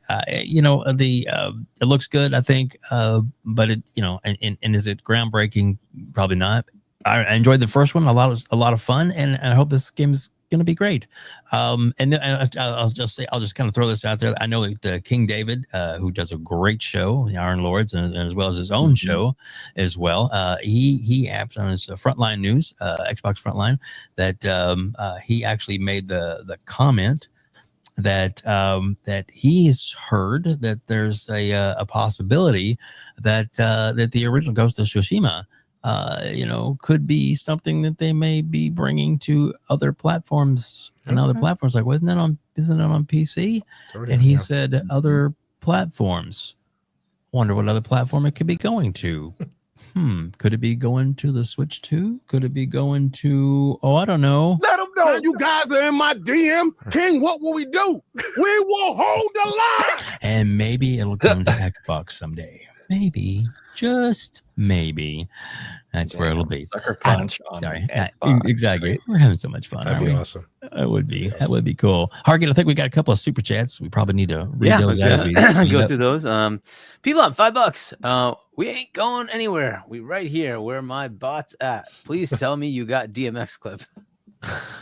Can't play that, dude. But anyway, to the next. Stop crying. P-Lump, $5. People need to stop crying. They're still giving us games, and the heavy hitters are around the corner next year. We Xbox Army out here in these streets. Yeah, that's when we were talking about Gears, Fable. Yep, new Halo coming next year.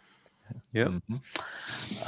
So as far as this, we have this fun little thing, which I don't know if you can actually put that out there. I'll just go away from it, and you believe in generations of bullshit.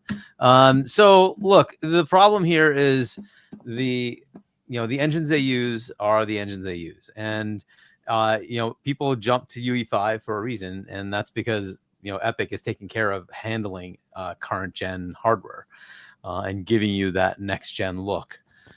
It's tough to do, right? I don't want to say it's it can be done. Obviously they can do it, right? It's a question of, do you want to spend the money? to upgrade your engines, right? So this looks like a PS4 game with, hey, I will take advantage of the hardware, right? So I'll expand and scale up things. It'll have a higher res. It'll, have more depth, for some of the things that are in the background. It'll look a little bit better. Maybe you'll have more elements that are waving, and the foliage is a little bit better. The ground might look a little nicer. The character models look a little bit better. The lighting is certainly better. So it's certainly doing some things, right? Is it next gen though? And so now, if you look at what Hiroki Shitoki is saying, they don't care about it enabling the platform anymore. They want to make money. You could spend a couple of years polishing this game and make it take advantage of the PS5 and the PS5 Pro. They didn't even, by the way, show it on the PS5 Pro. They showed it on PS5. That's at least what it starts with. It's shown on PS5. They didn't even bother looking at the Pro version. So you could spend the time and say, no, we're going to spend, another 50 million, 100 million, whatever, and we're going to make this shine. Previous PlayStation would have done that. Why? They're supposed to showcase the box, right? Mm-hmm. Your first party is supposed to showcase the box. And that's been their thing, right? When you saw God of War 2018, when you saw Spider-Man, when you saw like Horizon originally, the Zero Dawn, it looked great. This was on a PS4, and you're like, damn, this is great. That's kind of over now. Now they just don't care about that because they're just scaling it up and giving you a new game. And, you look at all these. I played Horizon Forbidden West, the new one, on PC, and that game ran mid 300s frames per second on my PC, right? Because it just doesn't push it. This is ultra everything, all settings fully maxed, right? It just doesn't push the graphics, right? People thought that was really saying it's a PS4 game. It wasn't intended to be a PS5 standout piece. It's 5 years in. You have a mid-gen refresh. At some point, your first party should showcase it, shouldn't it? And I think that's the thing that's kind of lacking here. And so some of the people are saying, okay, I don't care. It's a game. And to me, I'm good with that. I honestly don't care. I'm not a graphics person. I don't care. I want to play the game. Like you were saying, Ray, I loved the 360. I got BioShock 1, 2, 3. I got Halo 3, 4, Reach. I got ODST, all in the same gen. I got Mass Effect 1, 2, 3, all in the same gen. I got Red Dead Redemption. I got GTA 4, GTA 5, all in the same generation. That never happens anymore. It takes eternity for games, right? I could go on and on. Uncharted 1, 2, 3. I could go on and on and on with how many games came in that gen. You got the trilogy right in that gen, right? So think about Assassin's Creed started in that gen. You got AC 1, 2, 3, 4 in that gen, along with Brotherhood and Revelations and all that stuff came out, right? And it's nowhere near that now. It's nowhere near that now. It takes an eternity for games to come out. If the games were like 3 years and you gave me this game, I'd be absolutely happy. I don't care because I just want the game. I just want the game. And I'm going to play it on PC anyway. So give me the game. I'm good. The graphics don't matter. Give me the gameplay. The gameplay loop has to be good. The story's good. I'm there. There's the other part of this that's very interesting. This game is literally a ripoff of Shadows. I don't know who ripped off who, but AC Shadows is the same exact story. And you're like, okay, you're literally going to compare yourself. Like, there's just no way around it. Now, if you look at the graphics of Shadows versus this, Shadows looks way better, like way better. Agreed. So now that's kind of the problem. Now, and Shadows is on PlayStation, and it's taking advantage of the PlayStation, right? And so, like, okay, where's your showpiece, right? Show me that game. What is taking advantage of it? Spider-Man 2. No, Spider-Man 2 is also a scale up. It's the same engine. You could probably throw that on the PS4. It'll probably work fine. Like, this is the problem. Like, they don't have anything that says, here you go, this is next gen. I think GTA 6 is going to be that game that's going to help showcase that box, because you've seen the footage. It's all been PS5 footage, right? And like, it looks great. So that's kind of the negative here. And, to me, again, I don't care, because I just want games, right? Avowed wasn't exactly the stunner of gaming. I don't care. I loved it. It was fun. It was fun for me. That's all that matters. I liked the game. It was good. I don't care that it didn't like look visually like the most stunning game. Hellblade 2 looked great. It's a short little game. Fair enough, right? Maybe that's not for you, but it did look stunning, right? Okay, cool. But there's so many games that come out. Like this year, we're going to have South of Midnight, Does that look visually stunning? It looks good. Is it like next gen? Could you do it in other things? I think you could.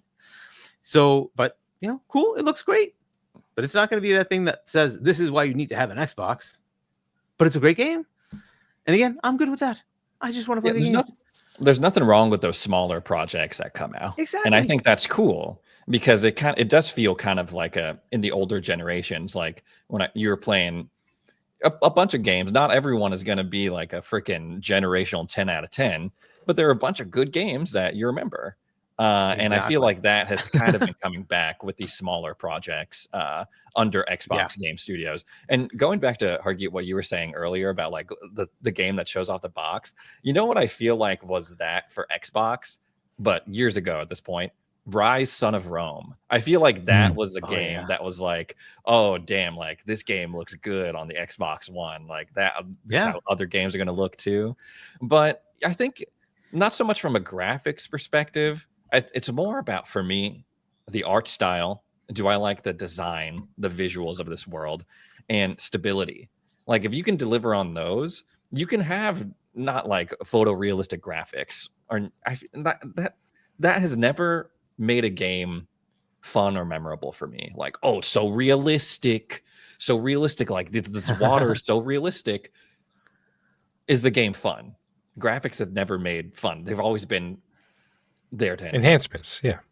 Like with Sea of Thieves, it's like cartoonish world, but like you go out on the ocean and it's like, wow, this is like a really dynamic, great like ocean. I'm really out here and I feel like I'm a pirate on the waves, even though it's more of like a cartoony world.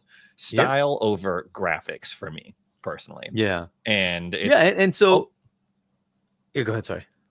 I was gonna say hopefully I'm hoping that it works out like with this engine shift for the new Halo games, that we can kind of get the best of both of those worlds. Both but worlds, we'll right? see. Yeah, and part of it, I am a little hesitant with the UE5 shift because with Slipspace, I think that's the engine currently, I get 120 frames on an Xbox, right? And I don't know that they're going to do that. We will see. I'd be happy to at least get 60, right? But like that's kind of the thing. People just don't like even consider that piece. Like I'm getting 120 frames on a freaking console for that game, and it's I like that. I like having that frame rate. So I don't know, whatever. It is what it is. As far as a showpiece, that is kind of a PlayStation narrative. And, like there was a crash out from somebody on I think it was on YouTube or maybe it was Twitter or whatever, when Helldivers came over and they're like, well, there's no point in having a PlayStation anymore. This is my last PlayStation. Because I expect the games to be tailored to that box to showcase the capabilities of that box. Is that what this is doing? It doesn't seem like it to me, because if I look at GTA 6, it looks way better. If I look at Shadows, it looks way better. So I can't say that it's doing that. The flip side of also tailoring it to the box is when this comes to PC, am I going to get the higher quality assets? Right? This is one of the things that's cool with Xbox. Doom the Dark Ages, both platforms. I can play it on my PC. I can play it on my Xbox. On my PC, I get path tracing. When I said mid 300s for frames per second for Horizon, I get 30 frames per second with path tracing on my 4090. Yeah, it those PC brings ports my are box crazy. to my Yeah. knees. No. So they No. push the graphics, right? And they're pushing that. Like they give me both options, both spectrums. I can play it on a Series S. I can play it on a Steam Deck. I can play it on a 4090 or 5090 and put on everything, right? My choice. The quality assets are there for you when you want them, right? I don't know if I'm going to get that here, right? They're tailoring the experience. What does that mean when it comes to the PC port? Because it's coming. We know that. Am I going to get that same bump up? Am I going to have path tracing? Am I going to have all those capable features that you're not going to have on your console? I doubt it, right? So that's kind of the flip side of this. And so I don't know that, it's definitely not going to be easy for them to say, take your current engines and make them scale up to do all the features. It's tough to do. id Tech is fantastic, and id Tech keeps tinkering, right? They keep tinkering with their engine, and that's why it's where it is. Call of Duty, they have sort of a id Tech clone that they made into the Call of Duty engine. They also keep pushing, right? And then you have UE5 that does push the envelope, and Forza Tech, They keep pushing the envelope. And so like, I don't know what they do with this, with the varied, engines they have. Is it going to ever get to that level? I don't know. And, this unfortunately falls back on their narrative. Again, I don't care. I'm still hyped for the game because it looked good enough for me from a gameplay perspective. So I'm happy to play that game on PC when it comes out next year or whenever. I'll be happy to play it. But, as far as them showing the power of the PlayStation, they didn't even bother putting it on the Pro. I just like that just tells you something, right? They didn't even bother showcasing it on the Pro. Wouldn't you do that? Like, wouldn't you show it on your higher end console? You just put it out. Like, why would you? Whatever. It's just, they're in a different world now. I'm pretty sure they're like being told, screw the graphics thing, screw the marketing your console thing. We just want the game out. Is it working? Is it good? Are there lower amount of bugs? When are we shipping this game? That's it. I want to get money. I think that's where they are now, right? What I was referring to before, we're going to move away from a platform enabler and marketing tool to a profit growth driver. That's what you're seeing here, right? They don't care to polish the engine. They're not going to sit there and wait another year to say we're going to make it look better. I think that's over. They're going to make money. And so I don't know what happens with PS6. Do they change that? I don't know. But this is what you're seeing, right? Do I think Saros is going to be that massive graphical leap? I don't see that happening. Yeah, they're already pulling away from Pisser Tech, right? So, yeah, they're moving to FSR4, which is good. It's fine, whatever. Yeah. I was reading that recently it was discovered or revealed that to develop for current gen consoles is like double the cost in terms of the development.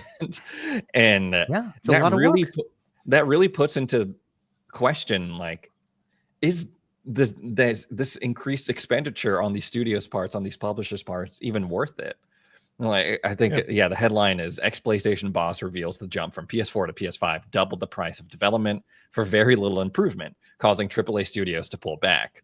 And so it's like, how far can we push this? Like, what we're talking about is Game Pass sustainable? Is like the Xbox business model sustainable? Is the console model at all sustainable anymore? Like, if it's taken double the time, double the money, like maybe that's going down a path that is not productive for anyone, developers, customers, anyone involved. Yeah, that's kind of been the problem, which is why I've had this annoyance with the high graphics requirements, right? So some people love the graphics, fair enough, but that has a cost, and it has a cost in time and people, and I don't care. I just want the games. So I would love to go back to a time where I can get a trilogy in a freaking generation. That would be awesome. Not have to wait that long. Like, I would prefer that. How long has it been since Halo Infinite came out? It's now coming on 4 years, and we still won't get another Halo game. And I don't know when the Halo game that comes out that tells me the next story, because all we're guessing here is we're going to get a reboot or remaster, remake of Combat Evolved. Cool, but I already played that. I want Halo 7. When's that coming? Is that still 4 years away? Like, how long before I have to get the next installment? Whereas I used to get like Halo 1, 2, 3 within, what was it, 6 years, 5 years? I had all, like, it's just such a different world now that we just have to just wait and wait and wait. Like, I just want my games. And like the graphics fidelity thing has really ruined this, right? If you could just say to hell with it, don't worry about it. Just put out the standard you already have, and let's reuse assets and bump it up a little bit, and then just put out the game, right? Like, we could change the way we do things. I would love that instead. I think there was something about that scaling back at PlayStation as well, to say, hey, why don't we put $50 games out and cut it back and just give you like a smaller chunk at a time so you can get more, frequent releases, and we don't have to waste as much money, and we get our return back faster. Good, do that. I like, give me a 20-hour game instead of a 60-hour game, and I can live with that. $50. Okay, cool. I can play that piece, and then give me a couple of years later, I get the next piece. Great. Something like that would be better than waiting 6 years, 7 years. Oy. Yeah, I mean, like I agree. Like the beauty of Game Pass also is that you can have these almost like episodic releases, and then just be able to stay on the same engine, exactly, and do that. And like, and I think that everyone's just so worked up about the fact that the amount of content has to be there for it to be worth like the $80 or whatever it is. Okay, so just make a smaller game. Make a smaller game. I think Ray, you pointed it out exactly. It's at some point you're like, I'm just done. Like I got to the snow area. Like, can we just be done at this point? Like, and get to a point where you're like, okay, you've outlived your welcome here. Let's just get this over with. There are some It's games the padding. that I'm totally cool as doing that, like spending 100 hours doing nothing but reading books or hacking into terminals and Fallout. I love that. But like when every game tries to artificially pump up the playtime and then that cost falls to us, and also it's hogging up a bunch of damn storage on my console and on my card, like it gets to a point where it's like, come on, man. Especially and shout out to Obsidian in the chat.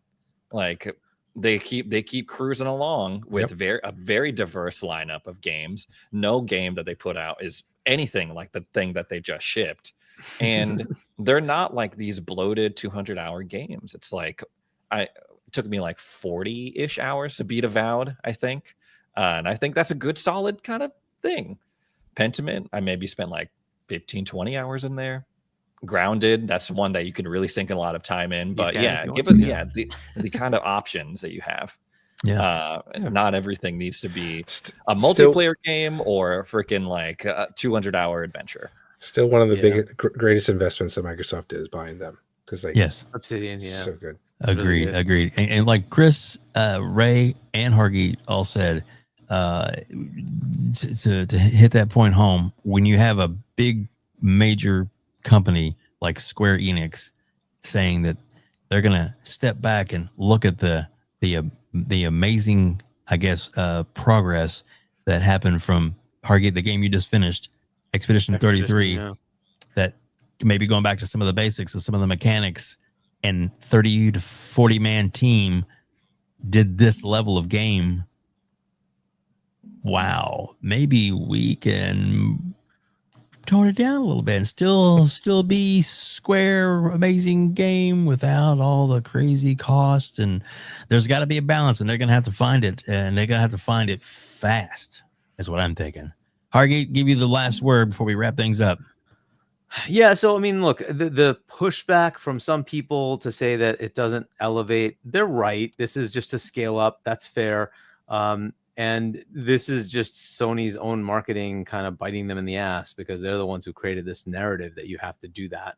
I don't know how PlayStation fans will take it. Some are going to say, hey, it doesn't matter. It's a good game. And I agree with them. That's it. It's a good game. That's all that matters. Do you like the game? Buy it, play it. That's it. Right? This is all it's about. It's about playing games. If you were looking for the next showpiece for some console work, crap, then you're not gonna find that. And I hope that kind of just goes away. That narrative just goes away, and rather just let's look for the game, right? Let's get the game and play the game, and if it's good, we will enjoy it. That should be the fun part about this thing. We have games like Keeper coming out this year as a first party title from Double Fine. Does it have to look visually stunning? Who cares? It's a game. I just want to play it. It's a Double Fine game.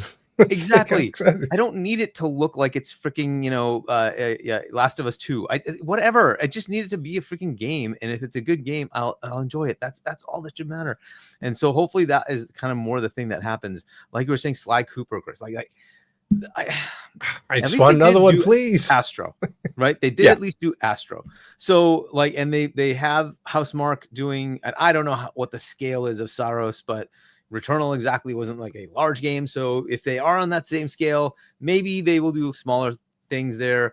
I am disappointed that PlayStation doesn't do those kind of games. Those quirky games were fun, and some of them sucked, right? But a lot of them were kind of cool, and they've just kind of given up on that. And that was kind of the Jim Ryan decision of let's just shut all that down, get rid of Japan Studios, and then we'll just keep the Astro team and shunt everything else.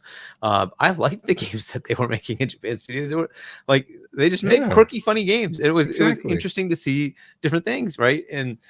But unfortunately, that's not who they are anymore. But they could always outsource it. They could give it to other, smaller, teams and see if there's something they can make. And I hope that is something they try to do. Smaller budgets, not 300 million. How about like 30, and see if you can maybe get something out of it. And if that can potentially spawn. This is why I like Game Pass, by the way. They can do that kind of thing. Yeah. Right. They could say, you have the budgets like 50,000 to 50 million. Right. You just say, hey, here's $40 million. Go make a small platformer game. Okay, cool. What's the loss? It's really nothing because it's Game Pass revenue that's already coming in. So they don't really lose anything. It's just, hey, the game may not be as good as you wanted it to be, and maybe they cancel it. Fine, whatever. But it's already there. It's a sunk cost. They already have it coming in. They're going to spend that money anyway. But you could get gems from that, and that's what's cool about that. Yeah. Right. So I kind of like that model. I wish and look, PlayStation said they're going to do the same thing. They're going to go 3 to 5 first, third party, day and date games. That means they could pay to make something. One of those could be something from their IP catalog. Maybe it's something else. That's cool. Competition worked. Yes. PlayStation fans, you're going to get that. You get 3 to 5 day and date games. Why is that bad? They're seeing growth in their subservice as well. That's good. People are seeing value. That's good. Why not keep expanding that? What if they do start saying, you know what? You can guaranteed have all of our games after 3 years in our premium tier. Cool. Would more people subscribe to that? Yep. Of course. I don't want there to be. I don't want there to be a company that wins. I want us to win because exactly. Then agreed. Because then it gives us an opportunity to try all these different games. Like even Rematch, right? Rematch just came out.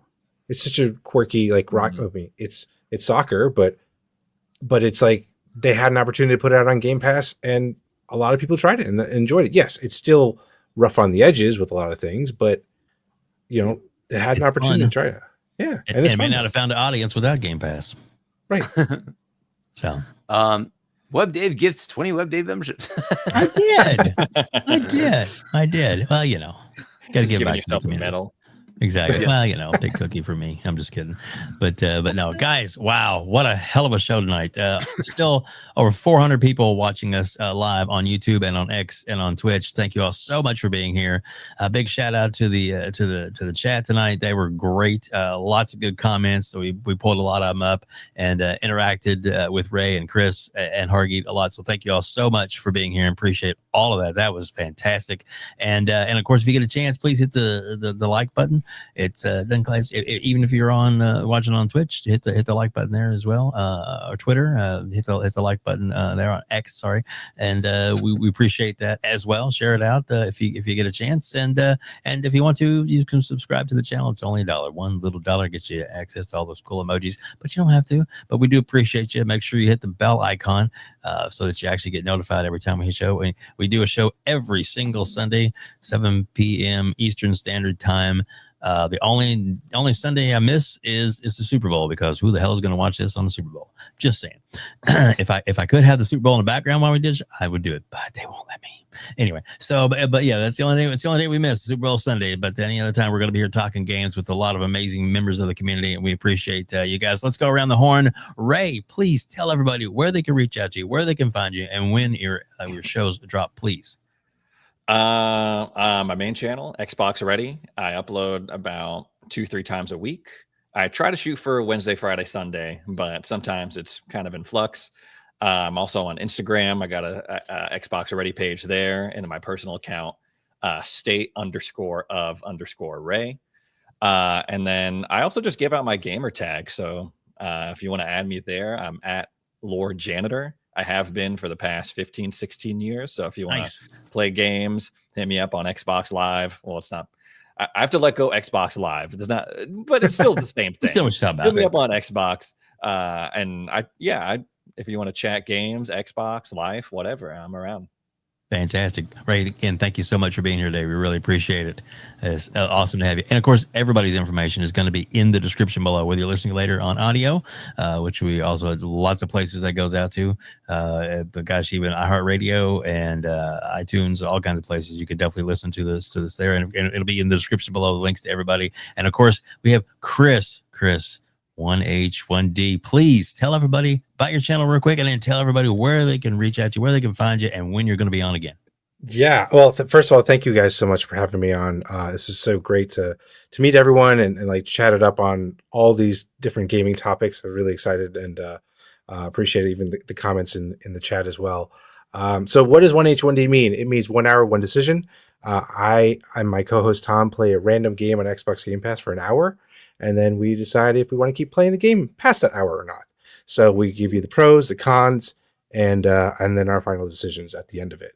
I've been doing the show for about 4 years at this point, and yeah, it's been a lot of fun. Played a lot of really interesting games that have been on Game Pass, and I have kind of moved over to Blue Sky, so I'm there. I finally got the handle 1H1D over there, so I'm using that. So I'm over there, and our episodes drop every Wednesday night for the audio version.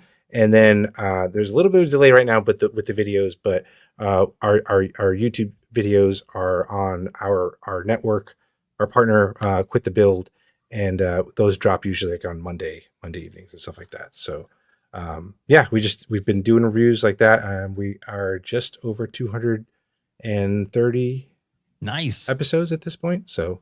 Fantastic. So a lot of great content. Please, everybody, like all these guys, subscribe to their channels, hit the bell icon so you don't miss out on any of their great products. And of course, the one, the only, the legend, my favorite guy in the whole world, Hargeet Chani. Please, Hargeet, tell everybody where they can find you, where they can reach out to you, and of course, where they can buy your book, because it's pretty awesome, I think. So anyway, so tell them all about it. Yeah, so I'm not on social media, thank God. So you can reach me on Discord if you want. It's HChani. Xbox is also HChani.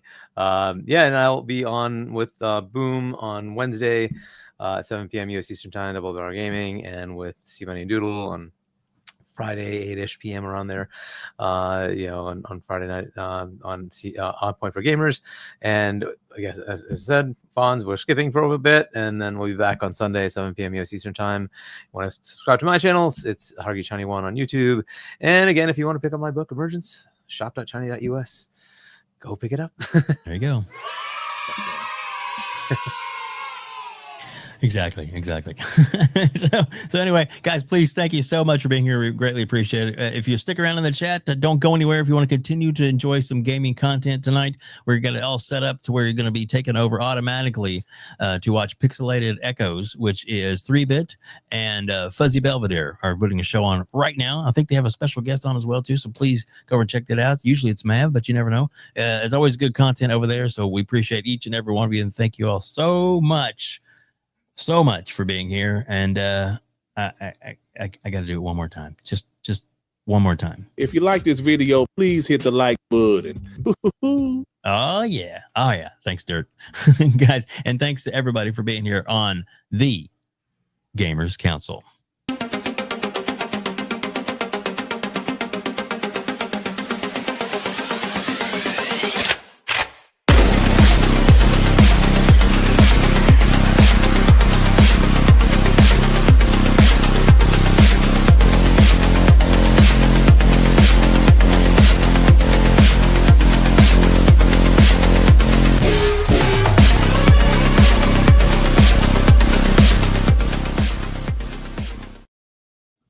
Game over.